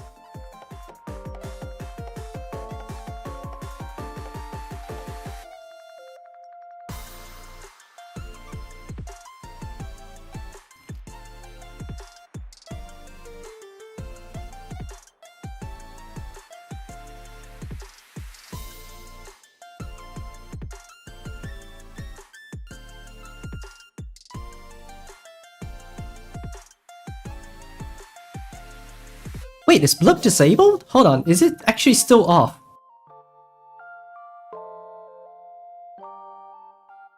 Let me double check that real quick. For home automation. Okay, yeah, makes sense. I used to use Home Assistant, but the only thing I've ever used my Home Assistant for was for my smart bulbs.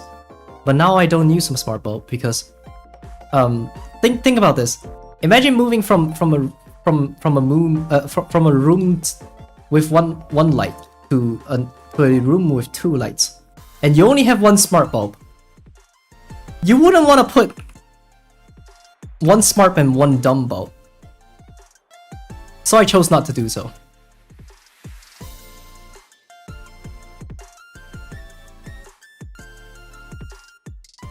So I'm waiting to save up with, like, I don't know, with some pocket money. I mean, not pocket change, more like things like maybe if I were to sell some stuff on Craigslist and then get a little bit of extra change, then I would probably I'll probably get a second bulb just to make up for it.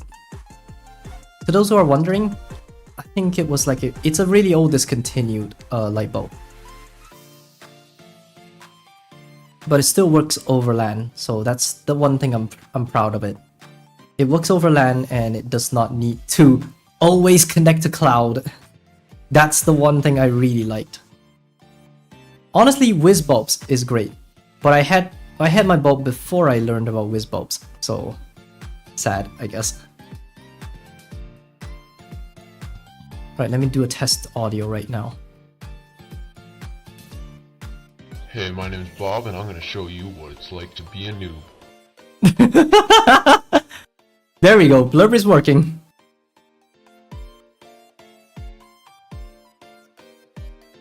The arcade game I played was Let's Go Jungle. Oh. Yeah. No lie, I love having 2 Wi-Fi lights. One at the front door and one in the computer room that can turn on and dim. Smart bulbs tend to have proprietary software which don't last very long. Yeah, but check out Wiz. Wiz have seriously good smart bulbs that are Home Assistant friendly. But now I just get cheap smart devices from AliExpress because Philips Hue and others are overpriced, and they just work. They just work through the proprietary app, unfortunately. And then if you want to get it working with Home Assistant, you're gonna end up needing to pay like some sort of access subscription. Like think of it like on the Android equivalent, where it's scummy AF to require to use their services. Yeah, Tuya does that a lot. Tuya bulbs, they somehow at least can be used locally. Is it? I thought Tuya bulbs required like some sort of subscription to unlock it through like their API or something. Huh. Maybe it's because you're just using the app. API is free. Free? Huh? Really? I'm not too sure about that, honestly. But I might consider if I have disposable cash, honestly. Smart bulbs talk, I see. Yeah, I mean it's pretty much everywhere. The topic is free reign. 6 gig for Mavericks. I mean 6 gigs for Maverick is fine. Wait, are you talking about the size of RAM or the OS? One on Ali is like $5. Whiz bulbs are pretty good at price. It's the first time I heard about it. Yeah, Whiz bulbs are great, but it comes at a very weird. Well, I wouldn't say politics, more like So like depending on the area you're at,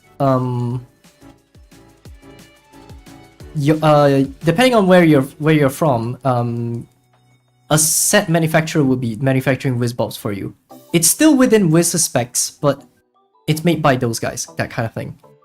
They won't shove anything proprietary in there.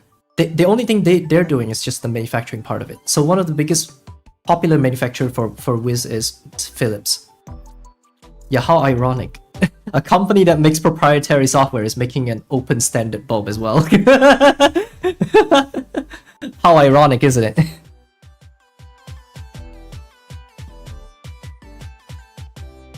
So they're contractors, yeah. Philips is one of those contractors. It is way cheaper than Hue. It's actually way cheaper than Hue. I can assure you that. In fact, it's so cheap, it's even half the price.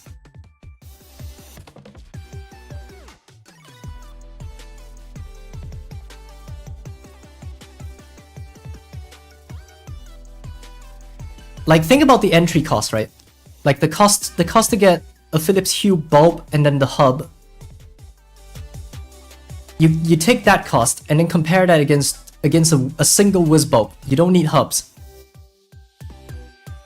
Just build your own home assistant, I guess. You can tell like the cost is insanely different.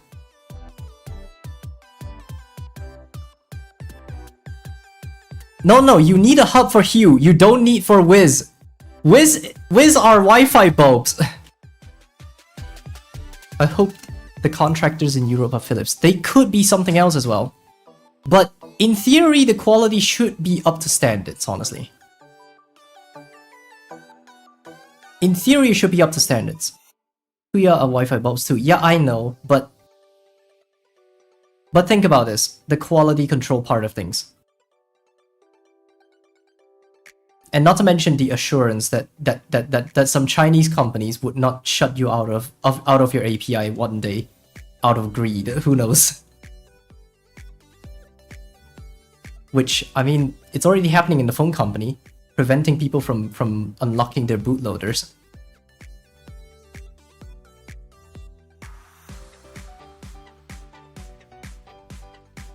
You can use the local Tuya integration on HA. I guess so. That happened in Huawei, yeah. That did happen with Huawei. In fact, it did happen with Honor as well, didn't it? Also, for shits and giggles, I bought like an iPhone 5 just to play around with iOS at jailbreak. Like, the screen is cracked, a few drops and screen's broken, and not only cracked, but battery 70%. Yeah, I had downgraded and dual booted. Dual boot what? Android? I mean, I could think of it as I could think about Project Sandcastle, which is the Android in iPhones. iOS 6? Huh. That's okay. Poo booter. I've never heard of that. Huh. You need to have a rank on the Xiaomi community app, and you need to spam a button one day a year to. Oh, Xiaomi.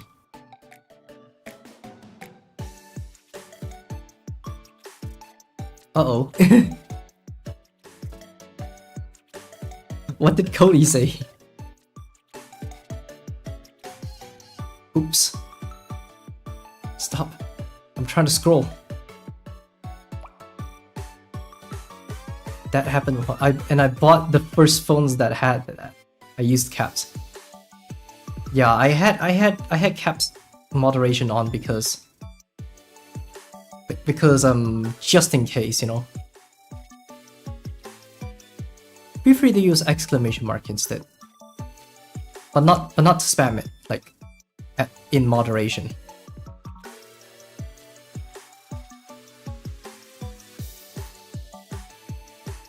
First time watching, sorry. That's fine. That's fine. There's always a first time for everything, which is why I don't have bans. Tell me stop giving no, not yet. They still do. They still have. I've just unlocked mine like not long ago for a video, With Cool Booter, you can downgrade to any version of iOS and make it boot into second OS. Ooh, that's cool. Is that like a partition thing? I could probably consider experimenting with that on my old iPod Touch. But the biggest hurdles I have to deal with is the dealing with I Hate Snow, I guess. I forgot it was I Hate Snow or something, but it was the 6.1.6, and it only works with Linux and macOS.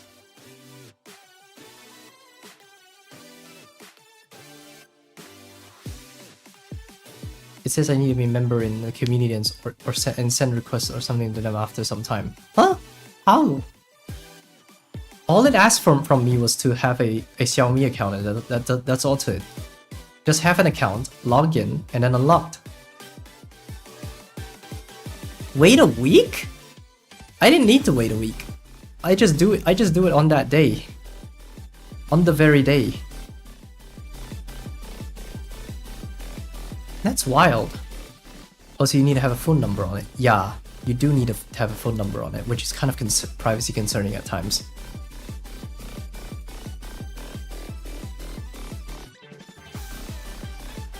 I wonder, I don't know how that works. Like, maybe it's a model specific thing? Maybe that's a model specific thing? Maybe it's just the recent models that require that? Because I don't think I have that.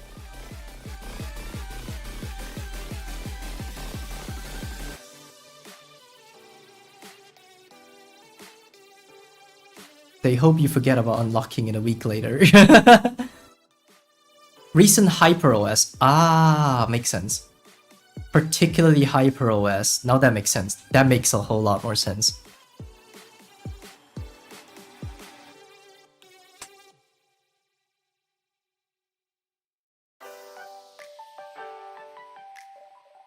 I should have more water.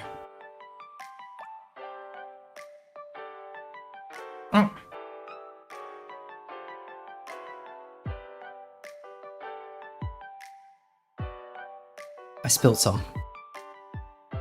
Imagine unlocking your Xiaomi car. Oh my god! HyperOS is not that bad, but the restrictions are not good. I've heard of it. HyperOS was basically just a code refresh of MIUI, doesn't it? Like, they were saying something along the lines of how their code was so cluttered, so we rewrite everything. But the aesthetics are the same and everything's the same, it's just the underlying code that's different.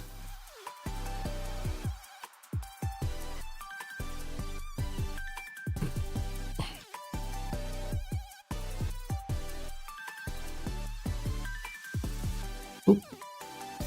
Time to switch games. Still can't believe Xiaomi is making... I mean, it can be possible as long as you have the money. I mean, Samsung theoretically could make a car. But, oh, here's a random fun fact I learned about this. I was visiting South Korea one day, and I mean, not one day. I was visiting South Korea for a vacation, and I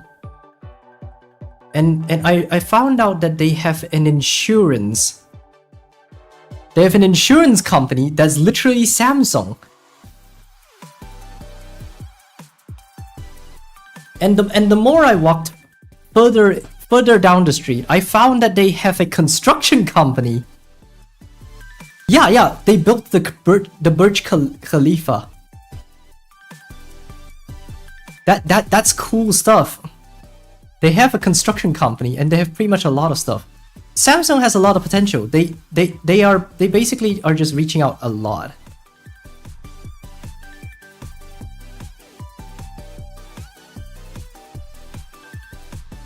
Samsung playing when? Unlikely. Considering a company like that with a lot of mishaps, it's unlikely. I saw that in a Mr. Who's the Boss video. Japanese car manufacturers for the win. My father's Suzuki car from 1990 is still working fine. Yeah, Japanese people care about longevity over stuff, honestly. Most of the time they are more longevity focused. it's always come at the cost of the company just dying immediately, I guess, because they could not upkeep the money. It's kind of sad. Like you can still see some Sharp phones, but you won't see it outside of the country.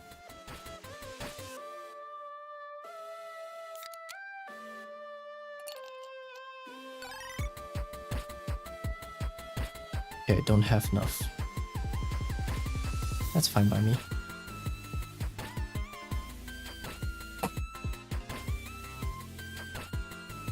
Shop's fall was sad. Yeah, honestly. They still are around. They still are around. I was just looking up on Japanese telcos, and they were offering contract phones, and they have Sharp as one of the selections, which is kind of awesome.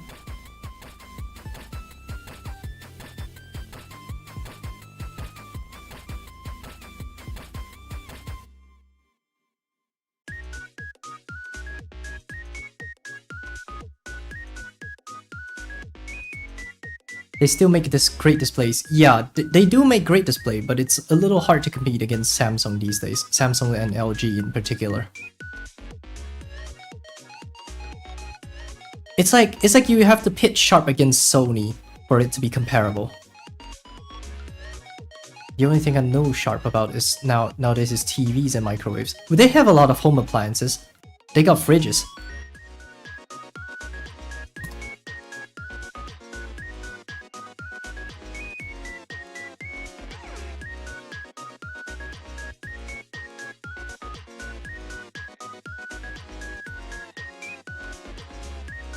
Samsung microwave is out. Where Apple iWave in before? Unlikely. The Redmi phone has Android 15 on it. That's cool.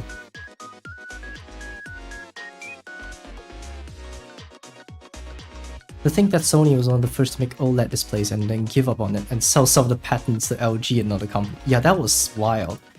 They thought to themselves like, man, I could not upkeep the money, so time to sell it off. They kind of just went like that. Sharp Up Close is fun, I think.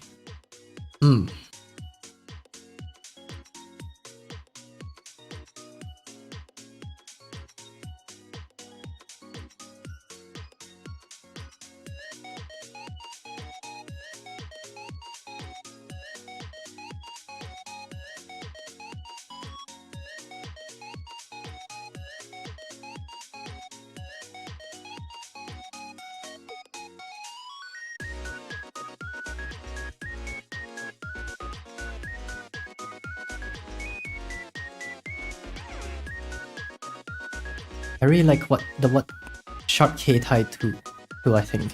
Well, a lot of phones back then, they had this thing in Japan. They have this thing called Osaifu Keitai, which literally just meant like mobile wallet, which is like, think of it like, you know how words are constructed in Japanese and Chinese. So you got mobile from mobile phone and then wallet literally.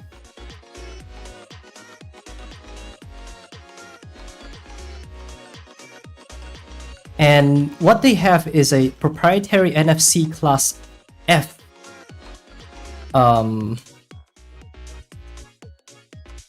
NFC technology, and I find that to be one of the coolest things ever. Unfortunately, it has gone out of fashion. I mean, it's still a thing with some of the cards like Suica cards and Pasmo cards. Those train cards, those transit cards. It's still a thing with those cards, but with phones, people started using NFC Class A now because it's more standard. Because a lot of people started, a lot of systems use it. Like, I don't know how to explain this.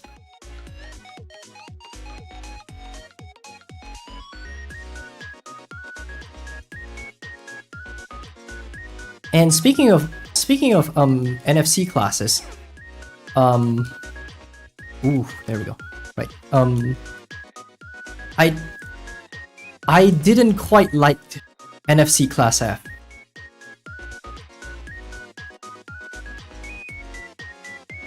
Class F was just... how do I explain this? It's owned by Sony, so that means anyone using Class Fs would have to pay royalties to Sony.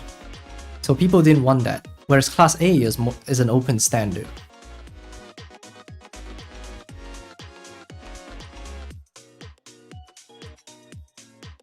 How Wick on LAN works? Right, I'm trying to think about it.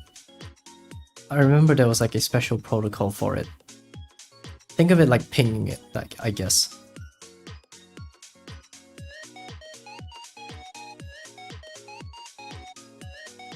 Not really network pinging, but like a different protocol pinging, I guess.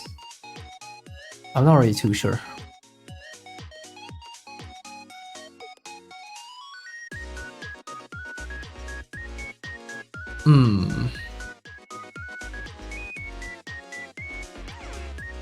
I have 5 Linux distro in a USB drive. You can use what was it called? Ventoy to get all the ISOs in. So I can turn on Curse Pad with LAN. Check your BIOS. If the BIOS says yes, then yes. I have Rufus, where you're just constantly switching then. You could use Ventoy. Ventoy is way better than Rufus, honestly. Rufus is like, well, only in specific scenario where you need to actually do a very, very fresh single OS boot, I guess. If you want to like more than 20 OSs, it's better to use Ventoy.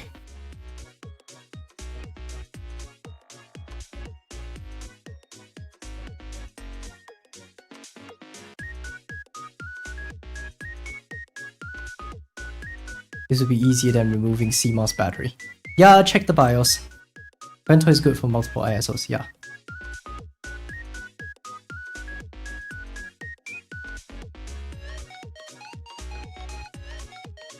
Problem with Ventoy is some distros don't support it. Yeah, some distros actually don't quite work with it, but it's like a miniature minority, I guess.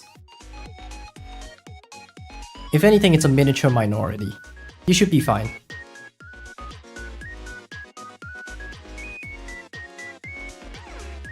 For those, you can have a second drive for that.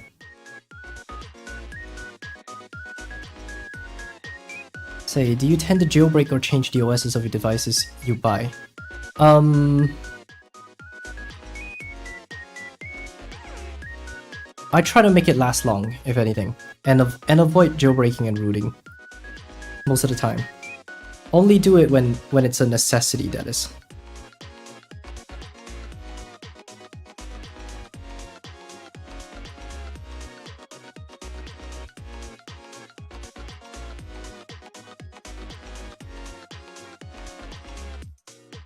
My thought process when it comes to picking up phones is... Did you make the avatar yourself? Well, not exactly entirely myself, but you can get a preset model on Vroid Studio, and then you customize the parameters for it.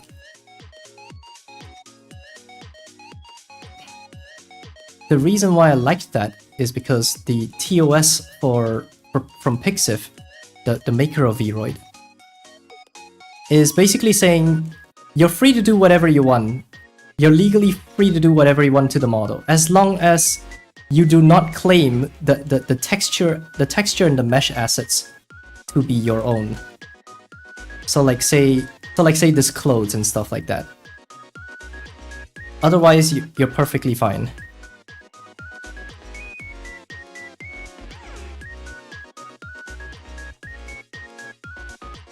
Crediting is not needed either, so that's another good part about it.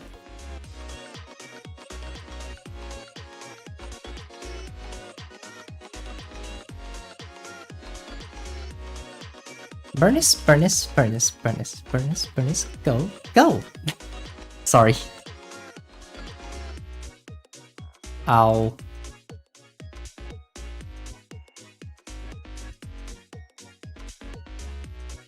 Burn away, baby.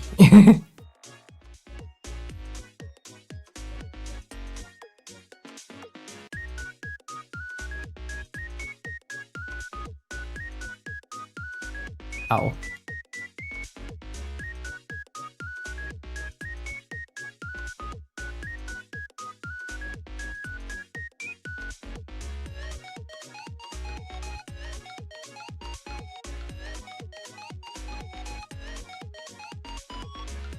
I want to start a YouTube channel where I sound like a damn 5-year-old. Don't worry, it takes time, I guess.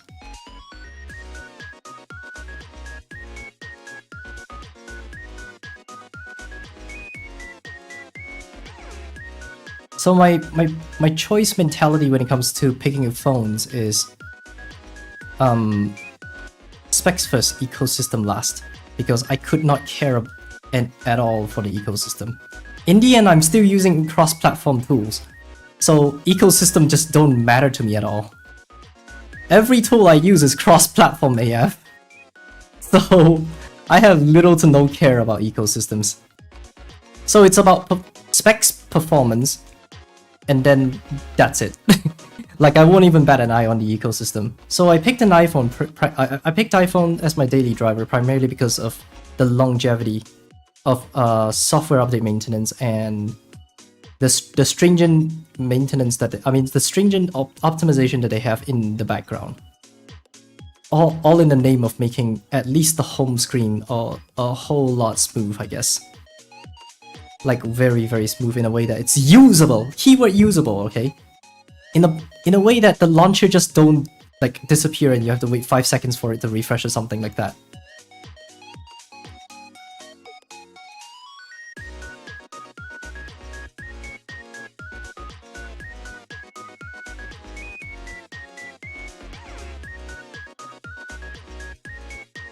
I remember when I had to make a whole ass macOS VM and I realized that iCloud doesn't work on iOS 8. Oh, I think iOS 8 was it iOS 8 that stopped doing two-factor authentication?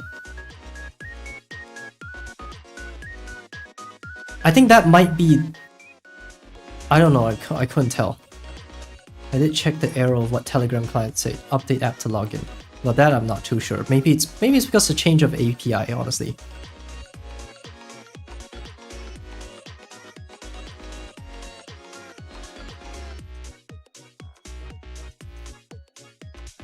Motherfucker, can't you tell me without me having a get email account on my phone? I don't get what you mean by that. The number of people I know who switch every 2 years. The iPhone is really solid as long as you use it for at least 5+ years. That's the goal! I do want to use it for well over 5 years. I'm planning to use it until EOL. My plan is to use it till EOL and then switch to a new phone after that. I have no plans of switching every 2 years. I don't have disposable cash income. Absolutely no money. I'm broke AF. So like, I don't see a feasibility in that. And I don't like planned obsolescence from most of the toxic side of Android. Like, particularly older Samsung phones with only 5 years of promises. Yeah, 5 years is... While it seems long for the Android space, it feels short once you have experienced the 7 years of iOS maintenance. It's a little hard to tell. It's a little hard to say, honestly.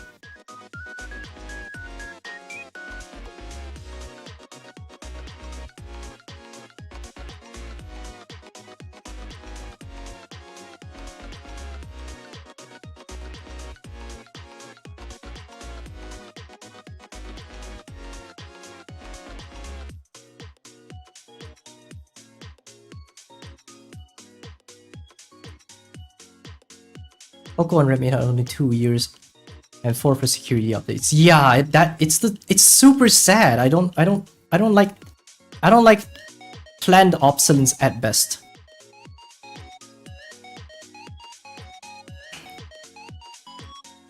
Those 2 years we won't really feel day-to-day usage. Some still use Android 7s and even banking apps on here still support. Yeah, banking apps still do support in most places. Not my bank though. My bank is fucking toxic. I've had multiple times yelling at the customer support like, please do not do that shit ever again. Like, The funniest thing is that I've just had another problem with my bank. That same bank that told me about the security updates has just annoyed me again. Funny enough, not on Android, on iOS! Are you guys interested in this story? I'm about to start venting the living hell out of this bank. I'm gonna start flaming the bank, right? Like for realsies. This bank is such a villain. Alright. So I was on iOS 18 beta and well, I like to contribute to iOS beta because I thought to myself, well, they could keep iPhones for 7 years, so I guess they do deserve a little bit of help, although a lot of the money went to R&Ds and shit, but you know, whatevs. At least on the reporting side, even if we're not doing the actual fixing. So I went on iOS beta, and everything went smooth because surprisingly iOS beta is better than I thought, 18 beta specifically, and I could daily drive it, although many people don't encourage daily driving because there may be some fatal bugs and shit. Yeah, that I understand that, and I fully support those points. If you're afraid of those fatal bugs, then best you do a full backup of your iOS if you're really itching to want to, or just don't test iOS beta. So anyways, well, I was on iOS beta and I was using it really smoothly at some point, and then at some point I was being told, okay, it's about time to pay bills under my account. Okay, sure. So, because for some weird reasons we have this stupid membership system where it's like, you're an owner of this specific type of account. So if you pay your bills under this account, you, like any kind of bills, like utility or internet or taxes, if you pay any form of bills, you're eligible for a bonus interest. But the bonus isn't much, honestly. In fact, you see what I'm about to say after that.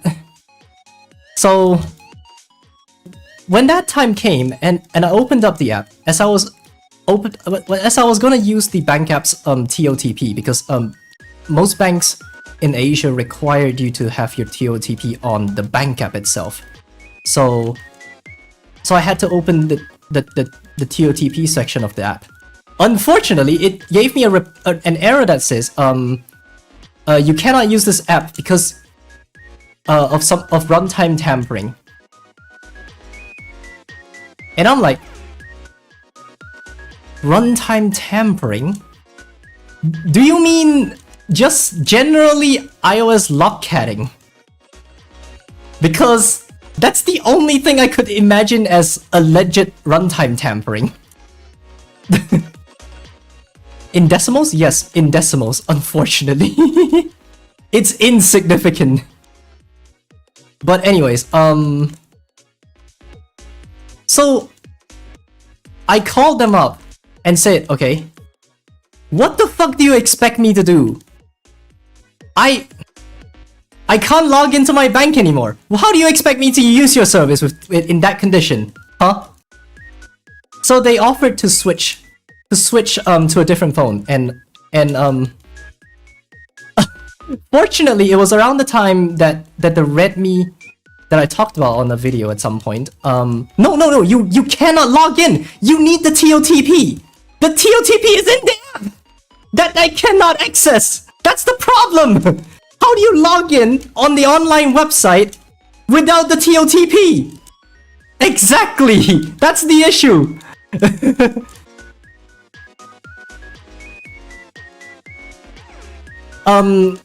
Time-based one-time pin. You know, those time-based authentication that you have with like Google, Facebook, and all the other websites and stuff. Those kinds, but specifically with banks.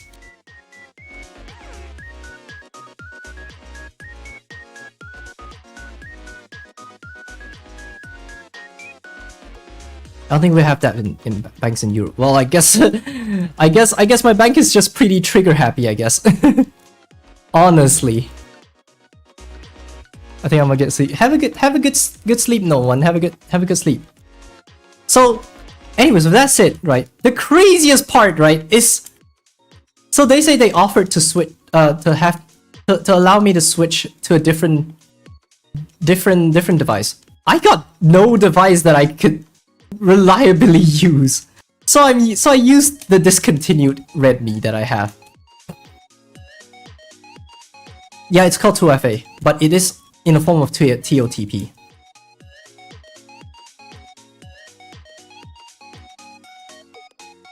So I basically consistently used it for a while until I'm out of iOS beta. So once iOS 18 was fully out and properly out, I switched to it, and then I did the usual transfer back to this phone kind of thing. And of course, they need a human verification where they call you up. Yeah, 2FA. Time-based 2FA.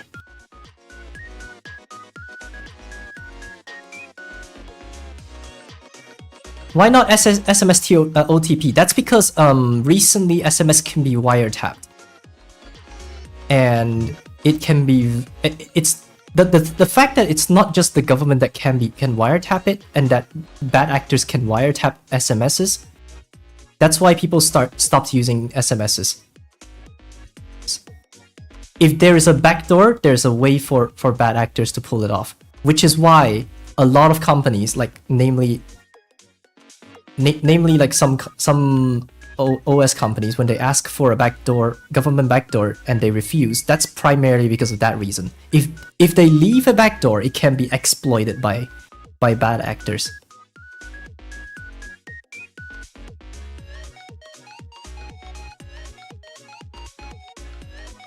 It kind of reminded me of that one time where Apple actually had a GigaChat moment where the US government was pressuring Apple to unlock a phone that belonged to a terrorist, and Apple simply just refused because they said in their statements, probably to protect their safe faces or something. They say, if I do that, then someone's gonna know that there's a backdoor. At least that's how I would interpret it in casual terms. You can also get SIM swapped, yeah. Well, fortunately, SIM swapping is not a thing in where I'm at because human verification is needed for everything. So speaking of human verifications, and as I was switching back to the iPhone after the whole moment, the human verification is not done by robots, by the way. It's actually done by real humans, fortunately. So the poor guy at the phone asked me, is there anything that we should improve? And I basically went on a ramble at that poor dude. Like, this is not the first time you've agitated me. You've agitated me 4 times straight throughout the entire time I've used your services. So it would be weird if I had held back on the ramble. So, like, you've only heard one of them in the video, and now you're hearing a second one. You've not heard the other 2. Well, to be fair, I don't quite remember what they done to me on the other 2. I just knew that it was very unintuitive, and it had me considering other banks. Well, fair enough, I do have other bank accounts, so I already do, in fact, actually. So after the iOS moment, it was like my mental breaking point. I don't want to deal with them anymore. I'm done. That's it. I've switched to a different bank. At least theirs is usable when I was using iOS beta. So fuck you, Bank One. I'm never gonna use you ever again. In fact, here's the thing. The interest is so insignificant I've kept none of my money there anymore. I've switched to a different bank. They offered higher interest. Not with higher risk. It's still consistently the same thing. It's like at a higher rate. That's all there's to it. Like, I'm done. I'm so done.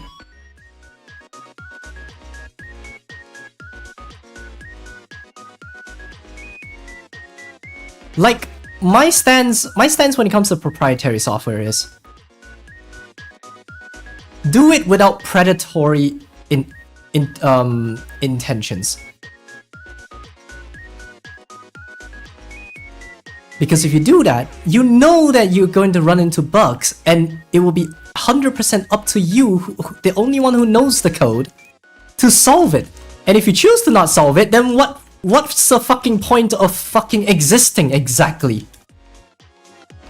Like, existing as a company and as a human. And yes, I'm referring to the company. To any company. Which is why I have some kudos to Apple for maintaining iOS for 7 years straight. It's really hard to pull that off without having a lot of money. Yeah, they don't exist. They might as well just go open source, honestly.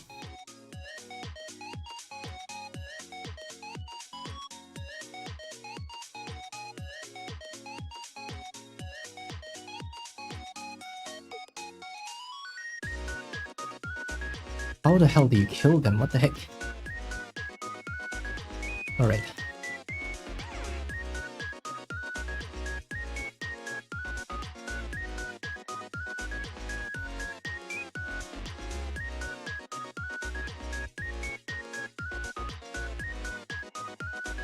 Oh, he's almost dead.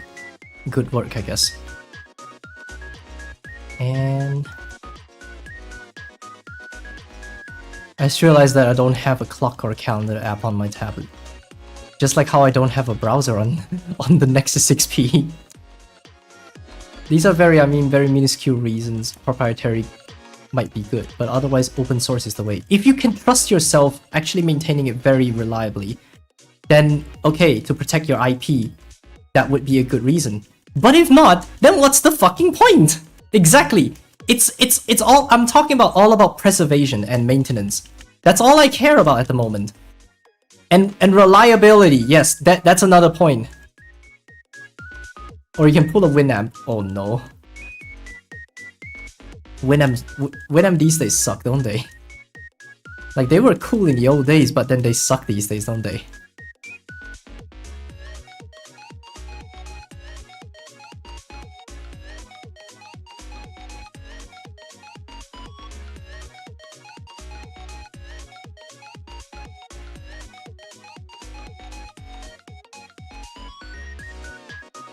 They leaked proprietary code in their open source repo. So, and they had to fully delete it.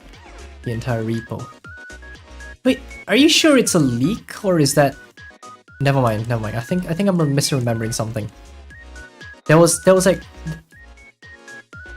Oh wait, no, I misremembered. It was the Forge. It was the Forge incident, the Minecraft Forge incident. But that was like with disagreements between the current leader of Forge and people, the remaining people that left Forged and now form Neo Forged. Sorry, completely unrelated things. iOS support is very great, but I hate that once you get no support, virtually every app requires to update 1 year later or it won't be usable. Yeah. But considering that you've used a phone for that long, I mean, the same could be said for Android. It's just that Android's a whole lot slower. It does take quite a little bit longer, like maybe extra 2-3 years, and the same thing still happens with that anyway. Because there's this flag in there called target. Target means like the highest version it supports, I think, if I'm not mistaken. And then there is this minimum and maximum. Minimum stands for the lowest version you can use the app on, And then maximum is, well, the current, I guess. They accidentally left in some DirectX SDK, that's one thing. Oh my god, that's a big fuck up. That's an NDA straight up. Ho, ho, ho, ho. Isn't that against Microsoft's NDA? To leak out DirectX code?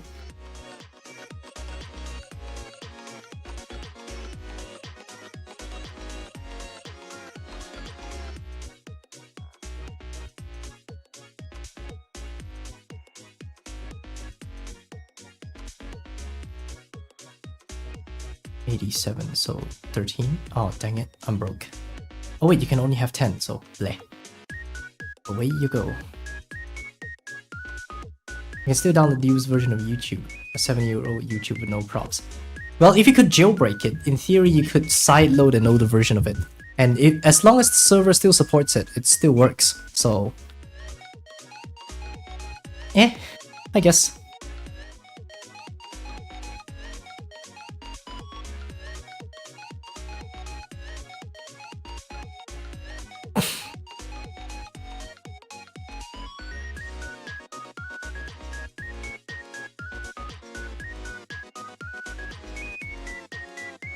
Oh, I love this BGM. This BGM is such a cool BGM, honestly. Oops.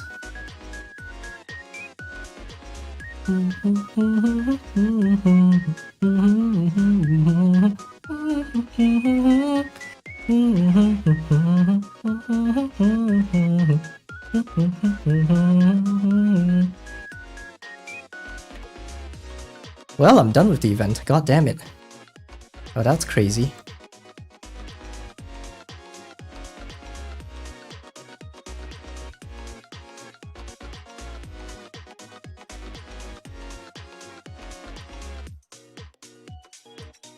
Oops, I missed out whatever Nekomata was saying. Was there any more? Of course. Oh, there we go. Now we're done. Find something to do while waiting for Nekomata. Okay. While we wait, I guess we'll do some collection, I guess.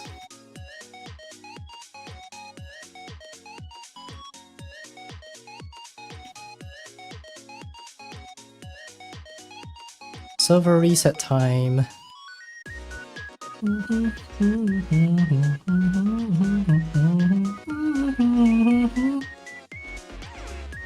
Demo time.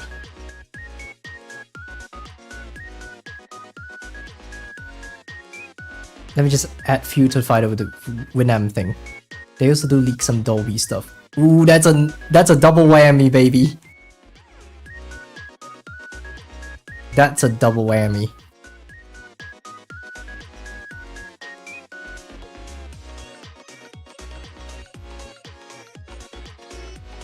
Okay.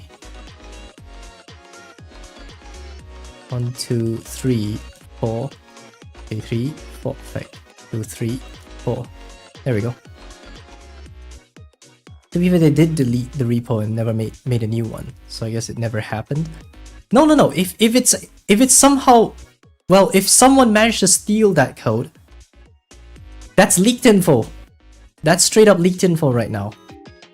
So in theory, Winamp would be liable for it now.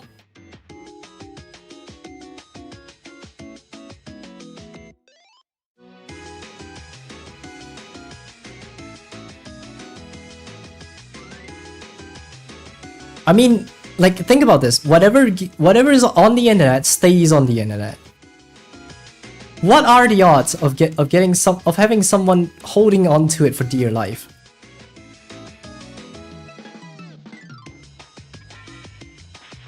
Probably haven't heard anything out for it now. Yeah, at the moment, nobody dares to do it because Dolby is going to pull off the Nintendo thing.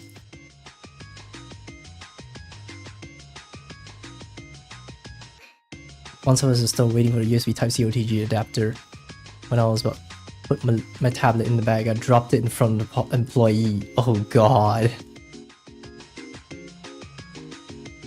But the frankly interesting part is that they now want to be a Spotify type competitor. Tough luck, honestly, tough luck. That's all I can say.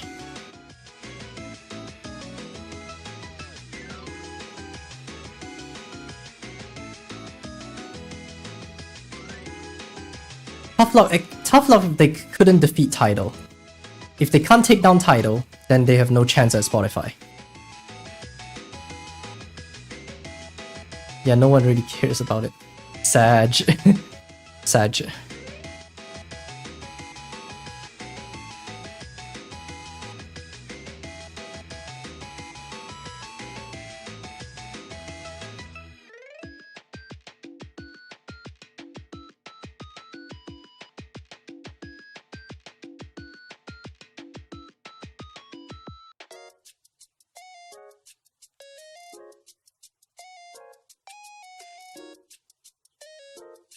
Hi, first time viewer here. Can't believe you're not more popular. Thank you very much. Thank you. Well, Tidal has its selling point, so I wouldn't consider it unless to the point I wonder how they still exist. Well, I was trying to argue on the grounds of the market share, that is.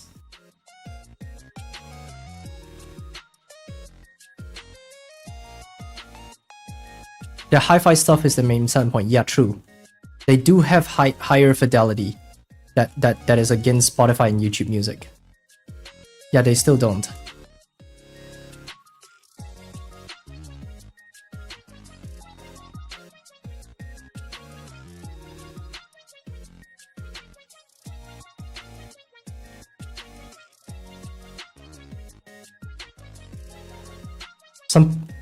Some people still prefer streaming rather than local flex.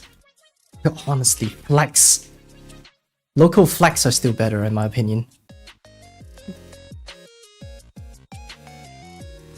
Like, you don't even need to talk about flex. Just talk about having streaming service versus having the MP3 files that you ripped from your legally owned disc. Exactly.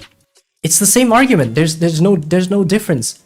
We don't even need to put a sticker on the word hi-fi to argue on this point.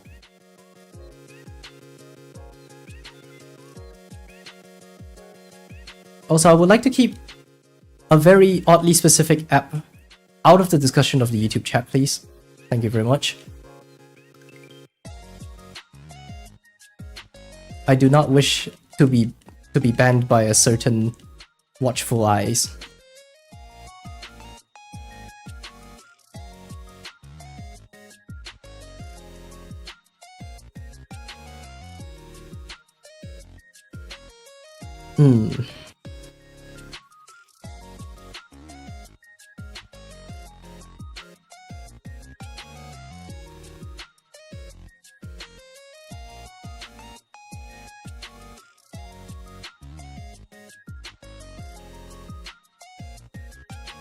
What? Oh, we still got a boss. Boop.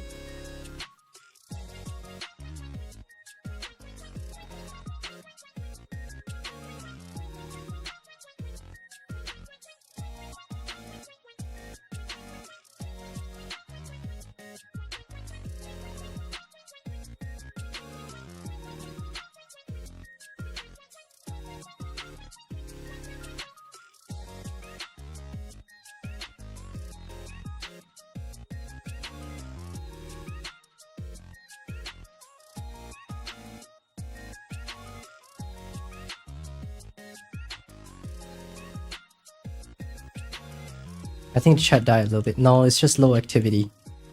I mean, it does take a while. I mean, it's a little hard to come up with a topic once we blew everything out.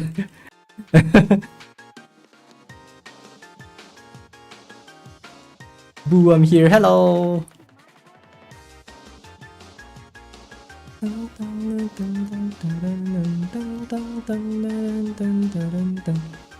I did a funny. Hey, god damn it. I just saw that. I just saw that on the Discord. That's drink water. You know what? Let me save that real quick. We're gonna have that as a sticker. We'll have that as a sticker.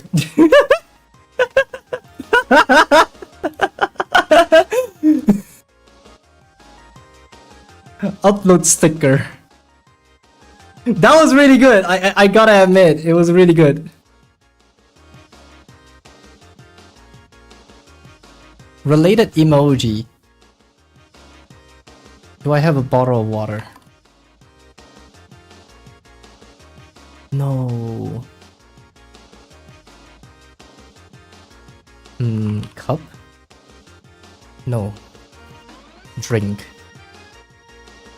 That's a glass of milk. I'm surprised they have an emoji for mate or yerba mate. Potable water, I guess. Milk drink. Drink water. Water. Upload. We got our first sticker. Let's go. Also, thanks for the server boost. Greatly appreciate it. Oh my god, that was hilarious. Hello, welcome.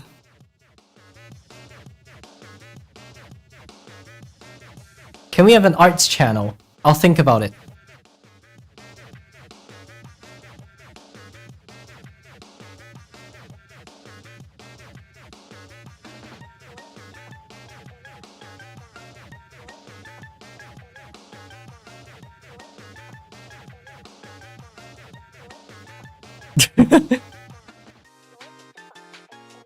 Oh my god.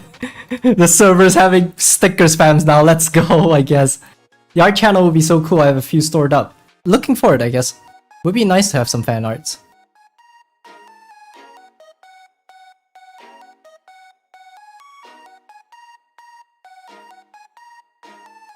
Alright, I finally caught up with the messages.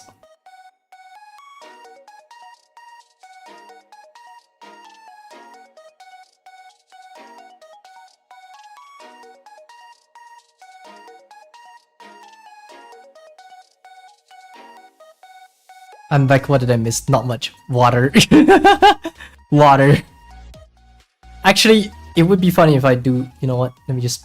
Props. Add.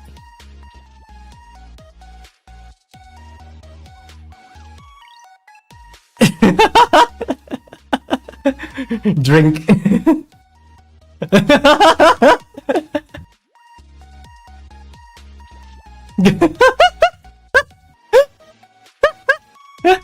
It's the memes. It drives the society. The memes.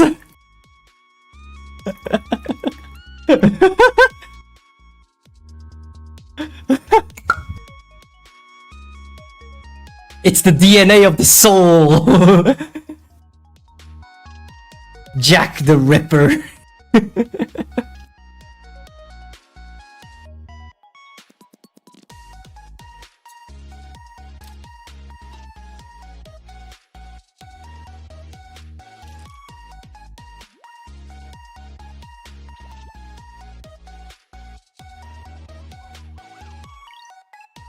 I shall drink water then. Let's go drink water, guys. Get hydrated, because apparently a flu is out on the loose. I don't know what flu it is.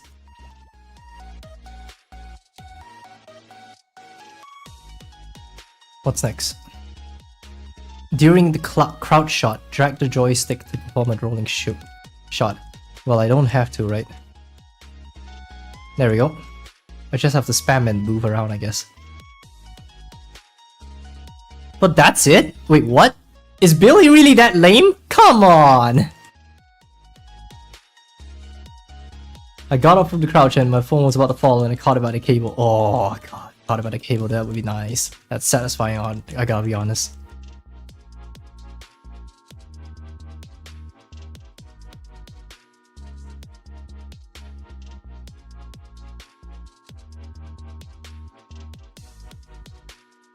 Please. 失礼しますが、死んでください。殺すなことが楽しい Tee bitch. Murder is so fucking かわいいね。死神先生 Calliope. God. Callie's so cool. My phone has a dent. Now I'm 24/7 case. I got a dent on. I don't know if I've ever shown. I don't know if I've ever shown on stream before. But on stream, like way back before the channel blew up. That like the iPhone that I was swapping batteries for, the case has a dent. Any mark is a battle scar. I go no case for AirPods. I have no case for AirPods. And goddamn, the battle scars showing.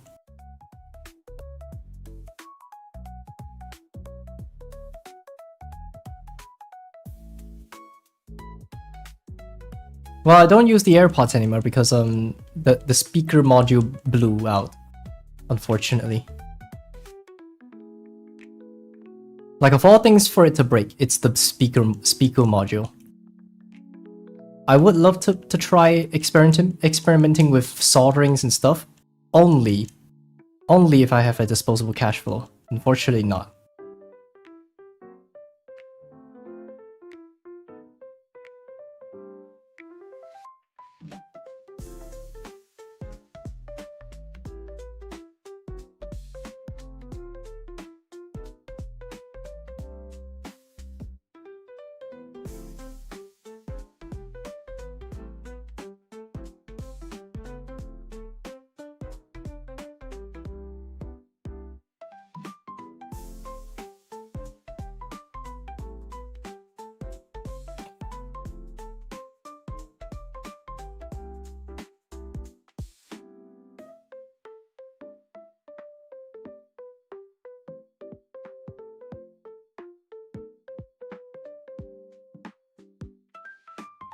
Huh.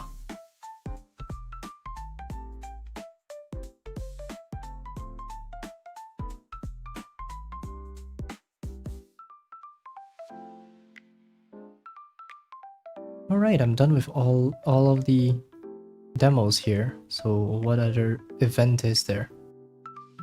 What is this? Oh, okay.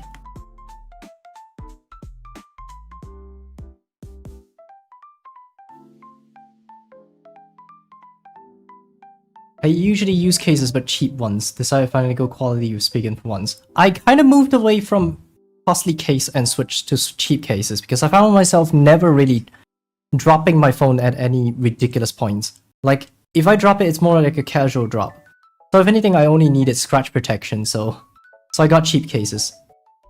I've kind of overpaid for some cases, like the Note 10 Plus. In case you were wondering what case I was using, it's a very well today. What you saw is a very battle scarred one. It's a it's an OtterBox commuter, and yeah, you can tell how battle scarred it is. The entire sides are all coming off, making it look like a bumper case. It's an anti-bumper case or a counter bumper case or something. Like, basically a bumper case that is not a bumper case. Like the opposite. It's like the reverse bumper. There we go. That's the word. I was thinking of what was the terminology that I was looking for. It was almost like a reverse bumper case. Like if there's a reverse bunny, reverse bunny outfit, then you know what I mean by that.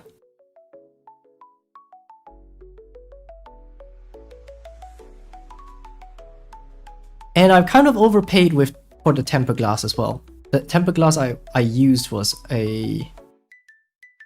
what was it called?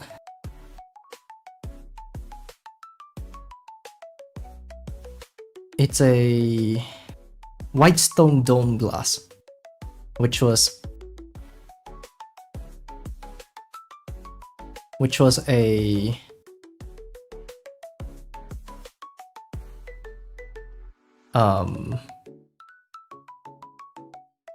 UV cured glue styled temper glass. The glass was amazing, like in terms of quality wise, like the image quality, the way the glue held up and stuff, it was pretty good as well. And but yeah,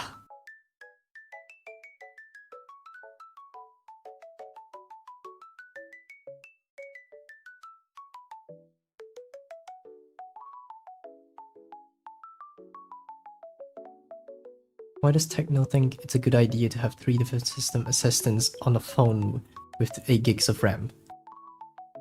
Yeah, following trends without ever considering the long-standing longevity of things. I hate those kinds of companies. I actually hate them. I despise companies who are looking for short profits without actually caring about the long-term maintenance of it. Like, if you want short profits, that's fine, valid. But what is not valid is killing the product just as soon as you introduce one. That's what that's what I'm highly against of. Because that's really fucking scummy.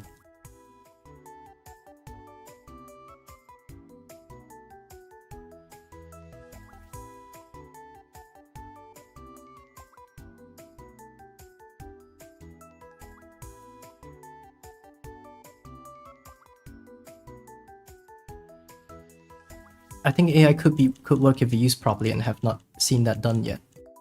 Well, my stance on AI is mostly ethical model stuff.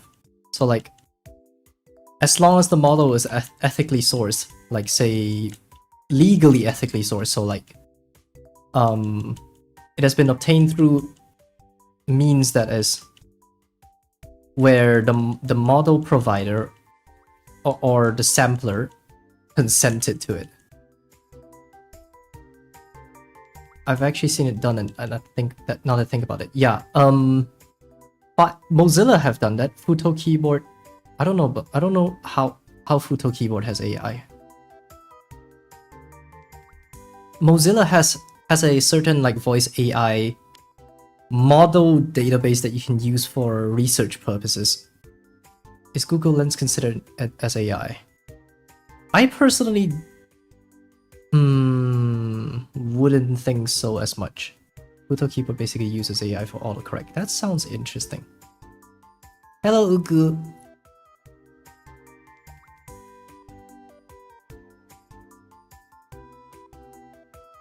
What? You can add another agent? That's crazy. Bring her in then. And it runs on your system offline. But does that mean it takes a bit of RAM? Would. Honestly, it would.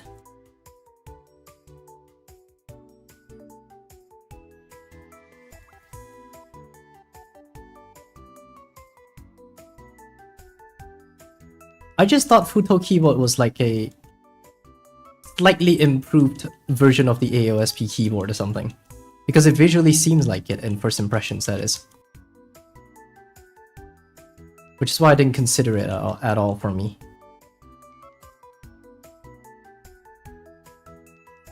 Just to get Google level autocorrect but works offline too. Ah, that sounds interesting.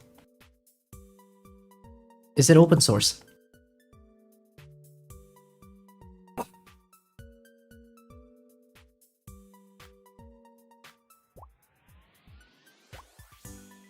I think it is. Have a good check. Well, you can.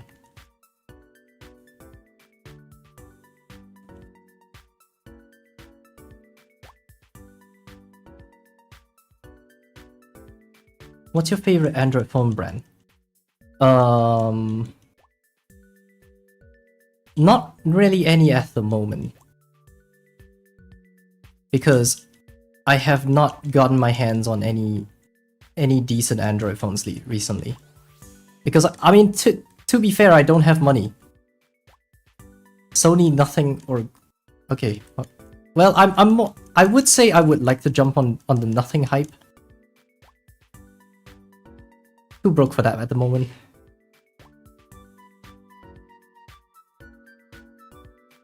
I hope that Carl continues to up the numbers of software maintenance for the newer phones. That's currently the only deal breaker for me when it comes to picking a nothing phone. Like, I don't mind if you take a Dimensity mid-range processor. That's fine, but I do kind of wish that software is at least 5 years or 6 or something like that. Something like around that numbers. 5, 6 should be an excusable amount.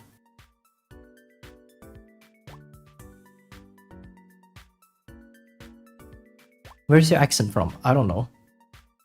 How am I supposed to know?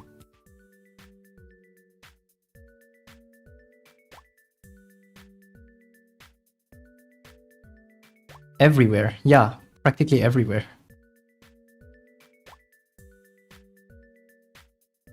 Pluto is open source, but they have their own license, so I'm not sure how that works.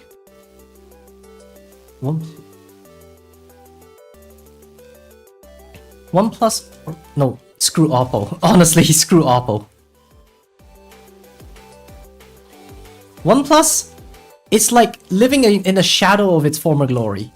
The reason why nothing came to be was because of the disagreement between the two founders. One who's looking for short profits and another is looking for customer satisfaction. You can tell who's who at this point, honestly.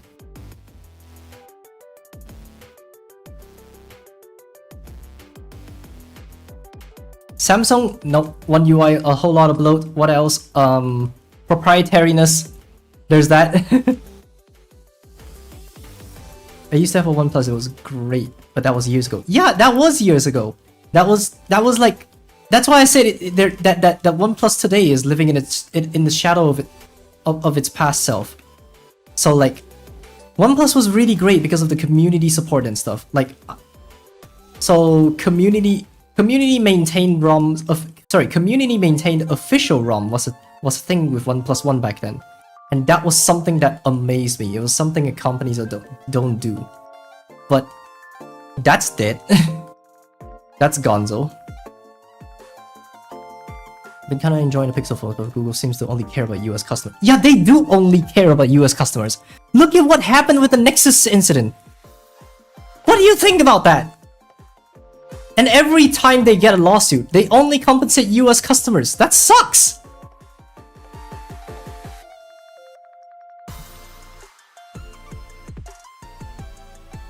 Motorized camera, that was cool. It was really a cool idea, but the idea of getting it stuck was somehow scares me sometimes. Sure, they're using a very solid screw. I did watch a jerry rig everything of that phone. I really am convinced that this phone could last, even with this very solid metal screw. I doubt it would ever get stuck. But it's just the idea of a possibility that it could get stuck scares me a little.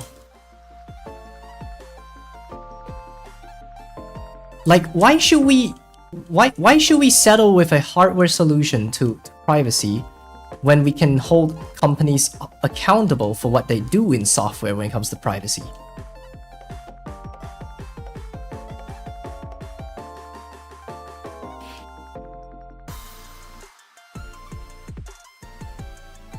You'll be walking around with a mirror taking selfies with the back camera. Well, the phone is shiny in the back, so how bad can it be?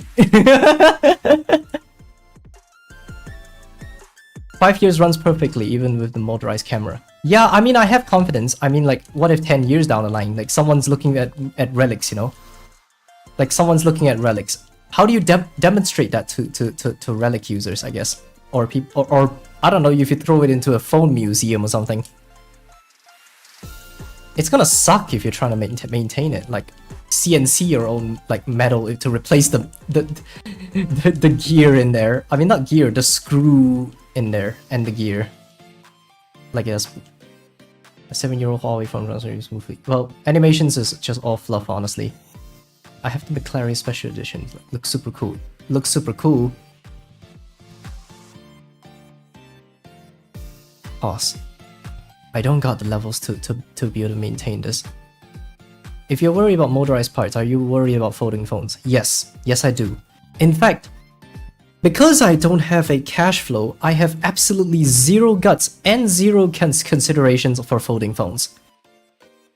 I do have worries for it, because as someone who might end up spilling some little sauce here and there, like tiny drops of it, like, you know, when you drop certain things like your fries or chicken, accidentally drop it into a sauce the sauce packet or something like that, and then it splatters somewhere. You may have a bit of intrusive thoughts that there's a slim chance that there's a minuscule drop that goes into the hinges of the foldable phones. Honestly.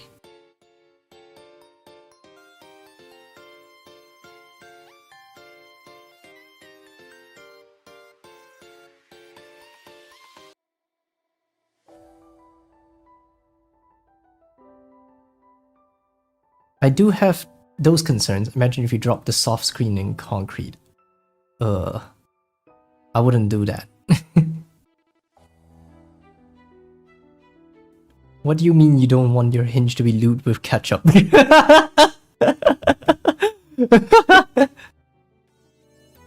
That's hilarious.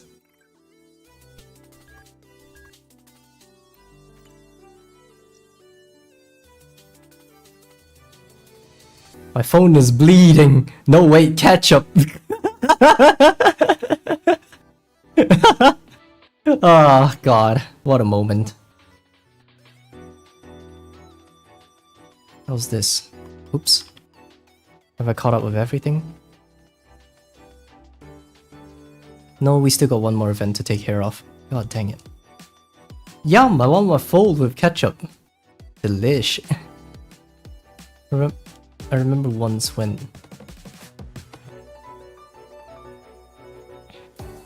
my old laptop shut off and started smoking. I assume water, a single drop of water.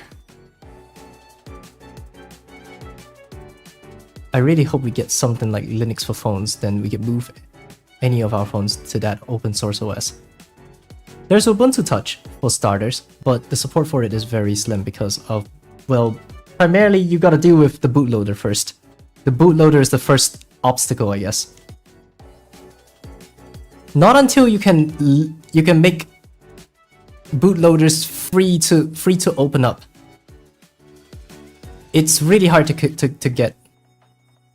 get Linux on it, and people are really fighting against it. Sailfish OS, PinePhone OS, yeah. There's also, oh wait, never mind. Forget I said that. I mean, forget I consider ever that. I was thinking about Graphene, but Graphene is Android, unfortunately. There's a phone release with Ubuntu Touch out of the box, but it flopped hard. The thing is, you need to normalize the OS first, because we've already reached the duopoly of iOS and Android. So you need to start making the OS popular first before you can make a demands for the phone to exist. Same goes to Linux. Like, you gotta make the OS popular first before you can make it feasible for anyone to consider making it commercially available on things. I don't know how to explain that. Badly supported, there are hardly any apps for it too. Yeah, there's that. It's because of low incentives of people wanting to get into something like that. I've been seeing a lot of people playing ZZ again. What's going on? New banner release? Yes, Yanagi.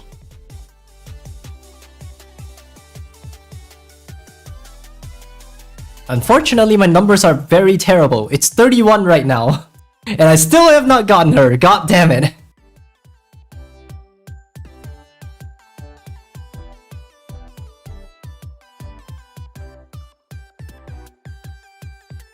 Ooh, right, I've not done the old observatory. Let's get this one done. And we'll stop in 12 minutes. We'll wrap up in 12 minutes.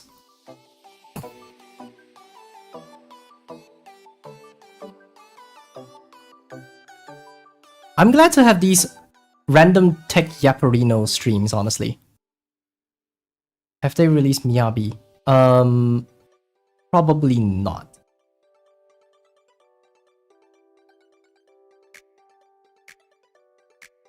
You said that as well last night in VC and went on for another hour. I'm hoping to not hang on for like crazy long. Because I've got this sore throat and I gotta take care of it. It's not looking too good for me these days. But I hope to get back to it tomorrow, starting tomorrow, I guess. But with a set time limit, I guess.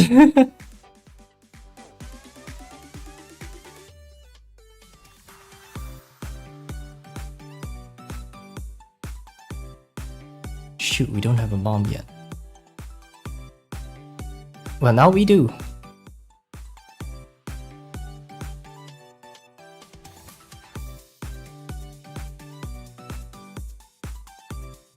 How are you not dead? Water!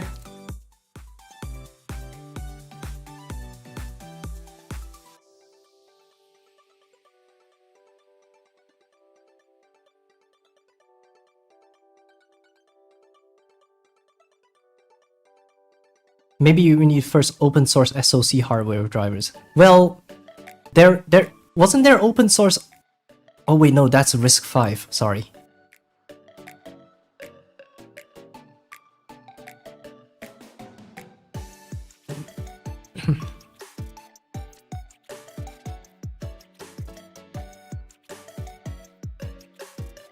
I was gonna say, wasn't there an open source one, but that was RISC-V, unfortunately.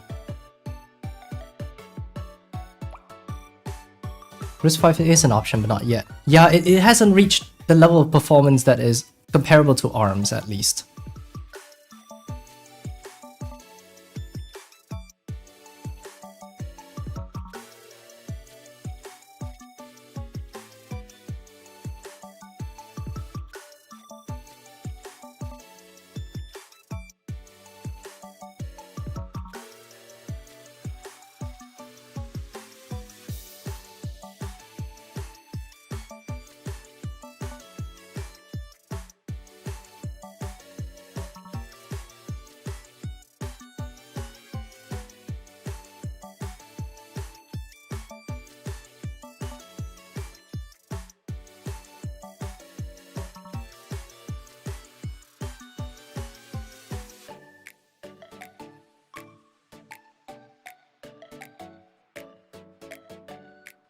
Snapdragon does release some drivers for open source, but it is covered in proprietary stuff.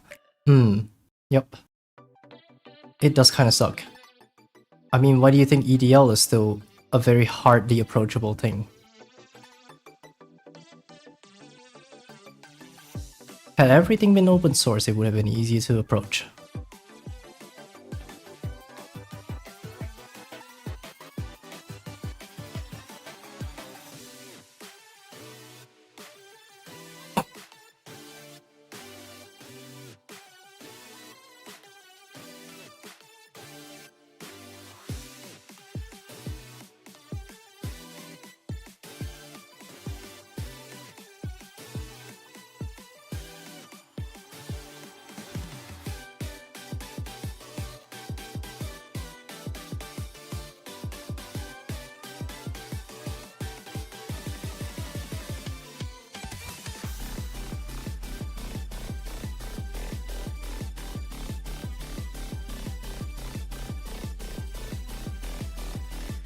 Ow.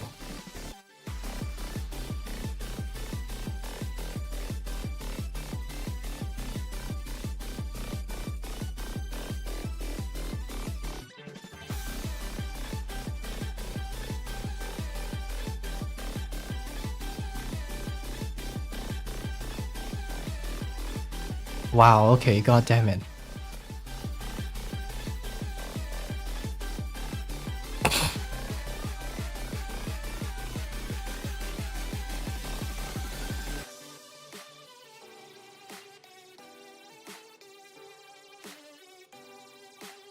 Okay, about time I bust the hell out of here or else I'll die. Next floor.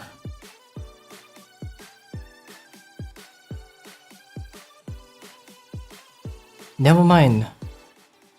On the topic of ZZ, I'm kind of in a pickle that I'm in a gameplay first kind of guy. On one hand, I can enjoy games with bad story, but if the gameplay is good on another, I can't enjoy ZZ because of gameplay. I'm starting to see what you mean by the kamikaze in Burnout 3. Yup. The kamikaze in Burnout 3 is insane. Is there anything to heal me? Please, something, somebody. I don't know, whatever. Ow. Oh, they're all not looking too good. Please. Don't fight them, Envy. Don't fight them. Oops, I dropped the wrong thing. God dang it. What is this? Generate 2 buttons. Screw it, we'll do that. What buttons do they have? Ooh, okay, never mind. That was underwhelming.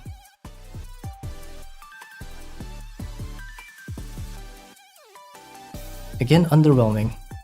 No, we have to fight them for the... Oh, okay, let's do it.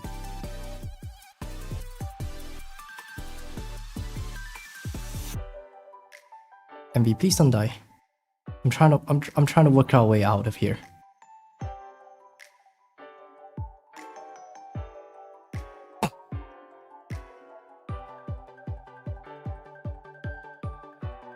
Wow, that was risky.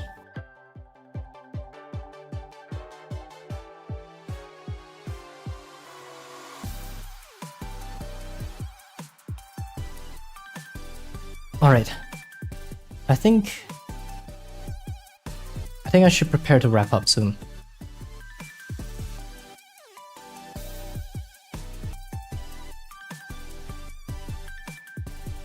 The reason I like watching people play ZZZ is because the story is fun. I just don't get hooked on playing it. Gotcha.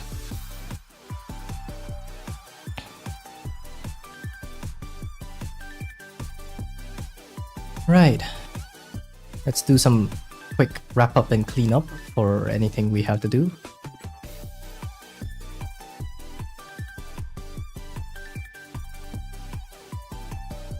So like dailies or whatever that is, whatever it could be.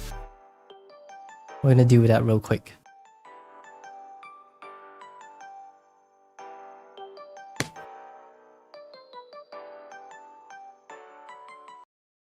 I enjoyed the stream a lot. Thank you very much. I'm glad you enjoyed it. I thought the chatting stream was gonna be the lamest stream, but with this many people, we've just have a lot of topics to talk about. And not to mention free reign topics as well, yeah. That's probably the one selling point in comparison to many of the other streamers who are looking to keep it at a certain topic as they like. Well, that's only because we don't have that many people yet, so moderation is not as well harshly needed, I guess, to say the least. Or keyword at least people listen.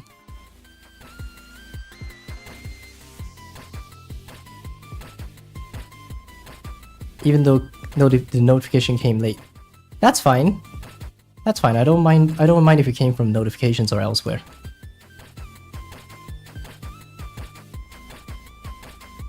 So we'll be having these kinds of streams once a month. What do you guys think? So what I want to do is to have these streams on the first week of every month.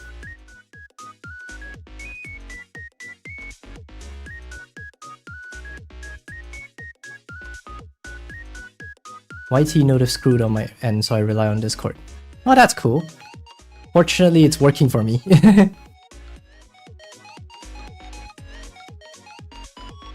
I found out about this channel a week or two ago. Nice. Well, it's usually the Lineage OS video, and then the Razer video, and then finally the next 6P was just... Well, it's still on the rise, isn't it? I haven't really checked the numbers right now. The last I checked it was only 400 views, but that's perfectly fine. That was like the old average that I was used to. 470! Oh, there's 70 more viewers now after some hours. That's interesting.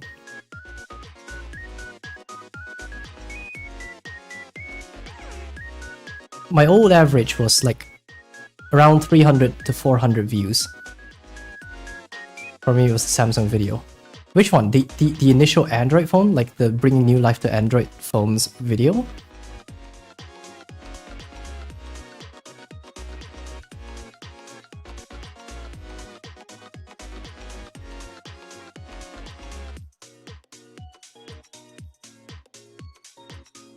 The one with CR Droid and Pixel OS. Was it the one with that, or was it the one with Lineage OS?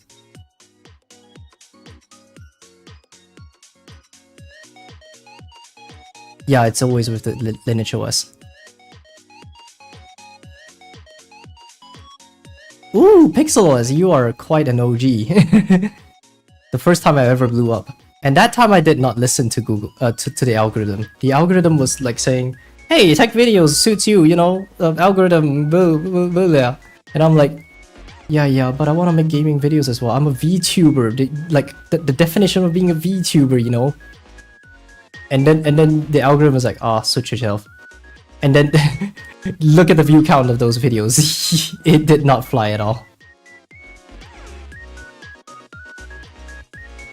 And then when I made more Android videos, it starts blowing up again. I just didn't remember until I saw your Lineage OS video again. God damn. Your BA stream the same day, I think. Nice. VTuber talking about tech, woo! Woohoo! That is the algo. Honestly, this channel is just destined to make tech videos. Like, I find it kind of funny that the first video on the channel is a gameplay video, and that did not fly. Wow, I guess. Maybe it's because of the niche, honestly. I mean, there's a lot of YouTubers talking about it already. So like Mudan just talked about it in his latest, I mean not latest, in his video yesterday, talking about the algorithm. And PewDiePie just talked about it not long ago. I thought you were a tech guy who was also a VTuber. Well, I'm a VTuber first, then tech later. And also, I'm a trans girl and I go by she, her pronouns, sorry. Sorry for correcting there. I just want to make it clear. To prevent some misunderstandings.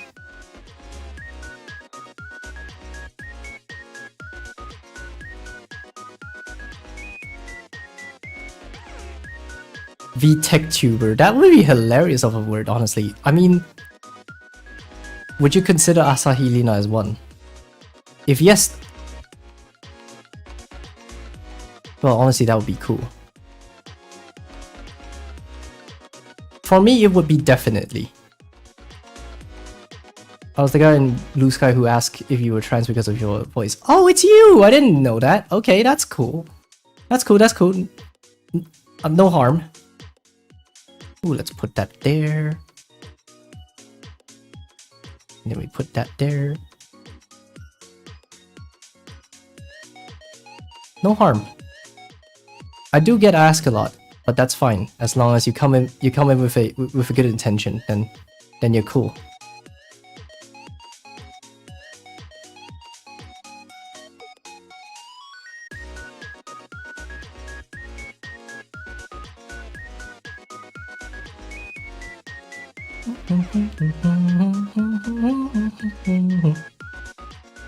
I usually just check the YouTube bio thing.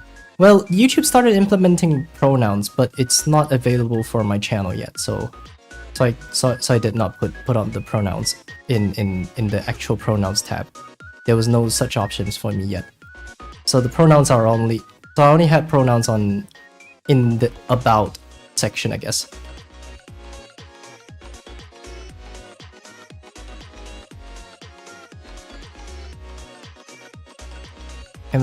And when it becomes available, it'll be America only. Well, fair enough. And I don't care because we're too used to doing that on Twitter already. So like putting it in the bio. So like, why don't we just do that?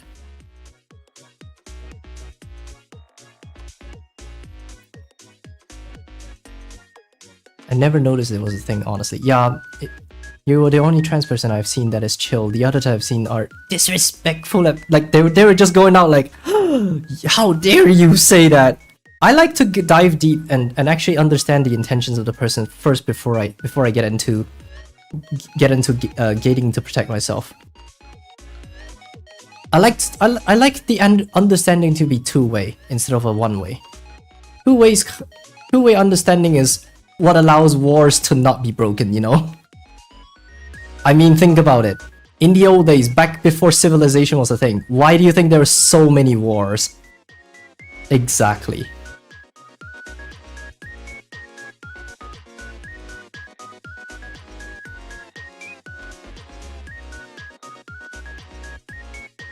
Let's make you the president. Tough luck. I wouldn't want to be. I wouldn't want to be part of politics, honestly. It stresses me the fuck out. I mean, think about it. Android versus iOS. There's so many people who only listen, who only has a bubble, and they won't even consider like the both sides of things. And it kind of bothers me that, like, sure you can make a choice, but try not making it a blind accusation. Please fact check, you know.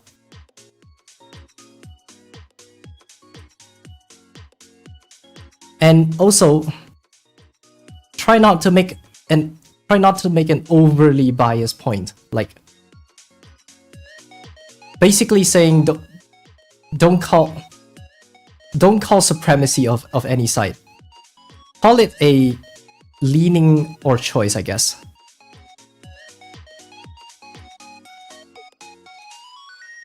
Now I use both. They both have user users. Same. I do use both actually. Here's the thing, right? The reason why I'm two-sided now is because my daily driver is an iPhone for that reason that I've explained on stream earlier. And I use an Android as like a secondary for things I want to experiment with Android stuff and check out new stuff that we're on, and also maybe on the off times help debug some things for estimate for Darken. Totally not sponsored. In fact, every time I said this video was sponsored by, it's not exactly sponsored. I kind of just gave him a free sponsor spot. Primarily because he did help me financially. So like I would not have been here if he had not donated me such a huge sum that it raised some eyebrows with a payment processor that was working with me. If it weren't for those money, I wouldn't have bought a replacement GPU to replace it and saved its entire career, I guess. I would not have been here if it weren't for him. So huge props to Estimate, made by Darken. Check out on the Google Play Store. And GitHub, by the way. And F-Droid. Right, right. It's now on the F-Droid main repository now. I mean, wouldn't say it's no longer, more like no longer you have to deal with adding a new repo like Easy on Droid. If you already are using Easy on Droid, then well, good for you, I guess. Coincidence, am I not? I mean, I think not.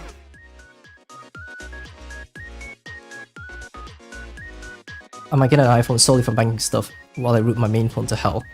Yeah, I mean, I would recommend picking up a cheaper iPhone, like say, 2 gens behind. Think about this. You still got 5 more years from that, because the average amount of time Apple maintains a phone is about 7 years. So if you pick up a phone 2 gens behind, you save a lot of money picking like say the vanilla iPhone what's it? 14. Vanilla iPhone 14. Like pick it the smaller size, because I don't think bank apps take a lot anyways. So if you pick that up, you got a long-lasting bank apps and secure phone that you can use. I wouldn't say secure, more like there's a lot of dedicated community, and it's very powerful while not burning your hands. To be fair, they did try their best to avoid heat from conducting towards the sides by just making it. How does it work, honestly? How does it radiate from dead center, even though the processor is more on the near to the camera side, which is near one of your hands as well? I like the 13 mini, very nimble phone for banking. Sad that Apple bet. Yeah, I know. I'm kind of sad for the mini as well. The mini died gracefully, and died of an undeserved death. I honestly would have recommended the mini to many people for those who are looking into like oh, I'm a sweet little granny and I can't help but I hate the idea of being abandoned by a phone company because my phone, they refuse to repair it even though I asked them to.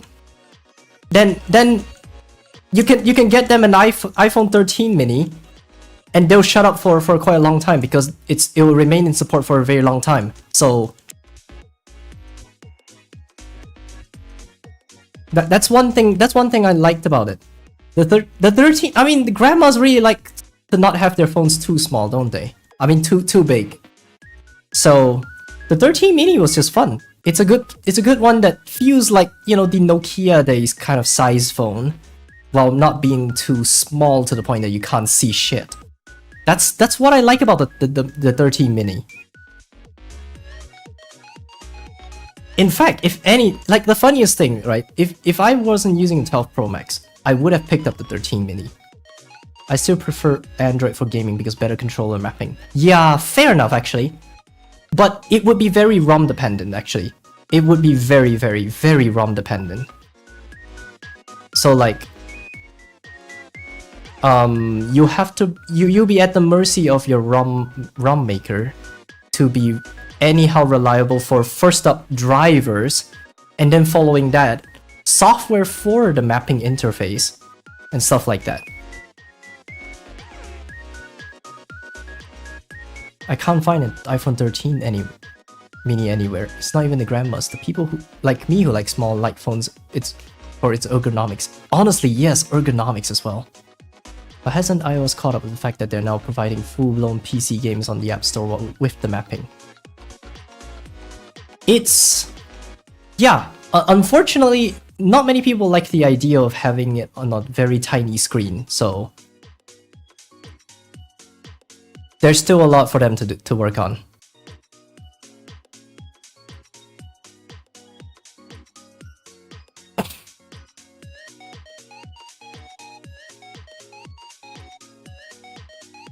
But controller driver support wise, with Xbox and PlayStation controllers, it's perfect. I mean, I wouldn't say, I mean, perfect in the sense that it doesn't drop as often, and it often looks as expected. And oh right, you can also play Genshin on the controller. I mean, that's not really a selling point, but it kind of is for me. I mean, you can do that on Android, but it will be dependent on whether your ROM maker supports the drivers for it, which unfortunately it didn't for some of my phones. There.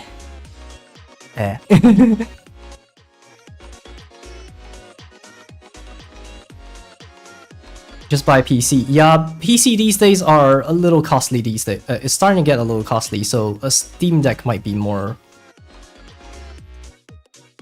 if you're looking for convenience, that might be a thing. Does iPhone has like the controller touch thing? Well, unfortunately not. Unfortunately not.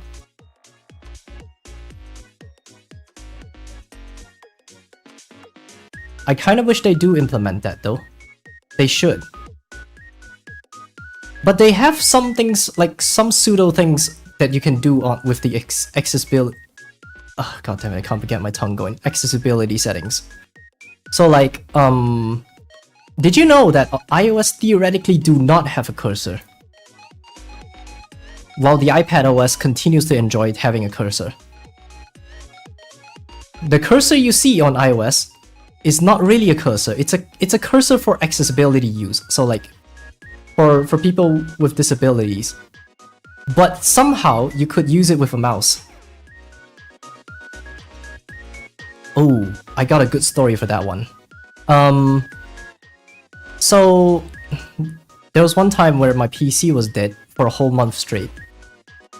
And I needed to do editing work, and I didn't like the idea of using my fingers or a stylus to do all the work. So I took out my and dusted off my old Lightning to USB Type A OTG dongle that was from the official Apple, and I plugged a keyboard and mouse onto it.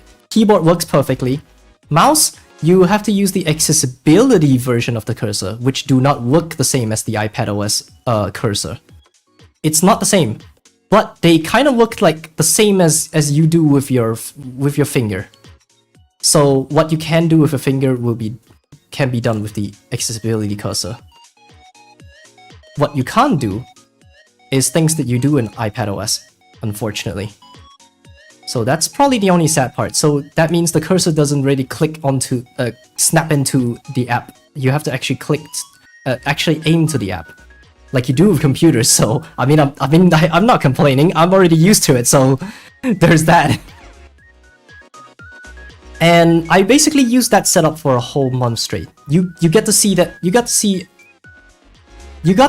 I think a couple of videos on Melody Tensei that is edited entirely on an iPhone. So let me just find it real quick.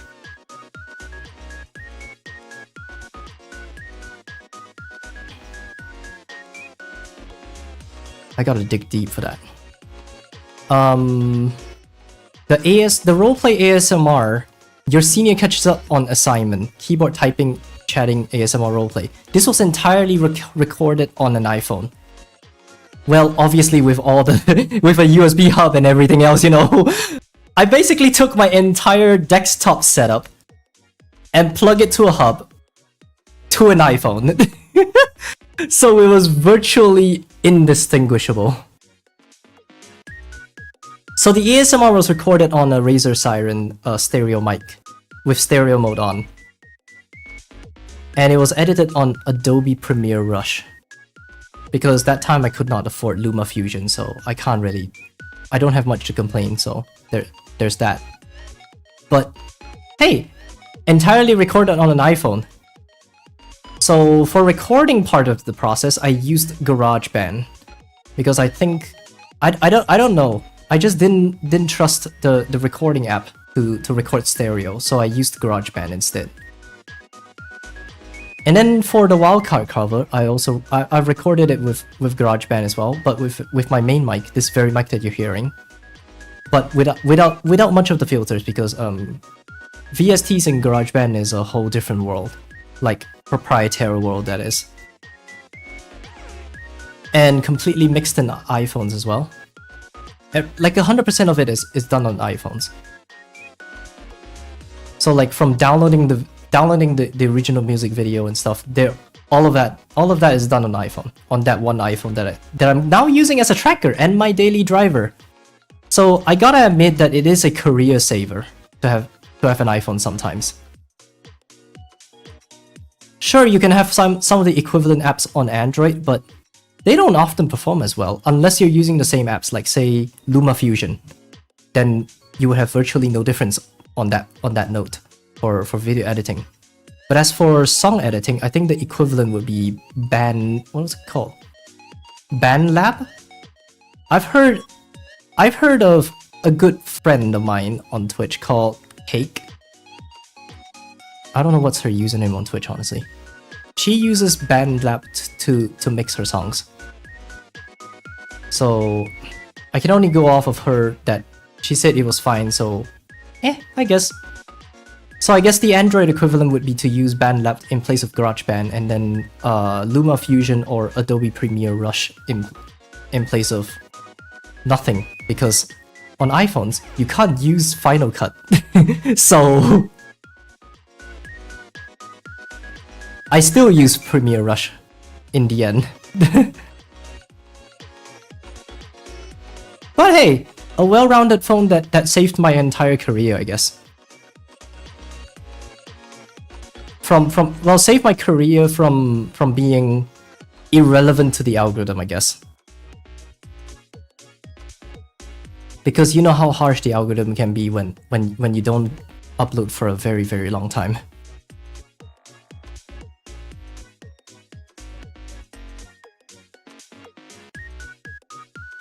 But anyways, right. We've went well over time, so I'm gonna wrap up now. So with that said, thank you all so much for watching and chilling with me, having a good chat with me. If you would like to continue any kind of conversation, please within the appropriate channel, check out my Discord. And I guess that's all I have to say. We can always chat anytime on Discord. And to those looking forward to what's coming up next week, we got Beat Saber. Oh damn! I should probably find some time to actually test out my VR setup for real. Woo! But anyways, with that said, thank you all so much for watching. It's been your Gomel.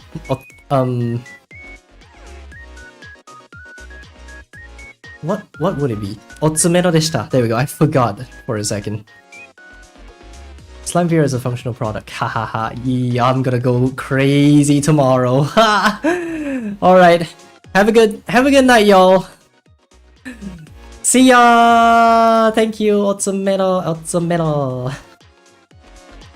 Where's the offline screen? There you go. Otsu.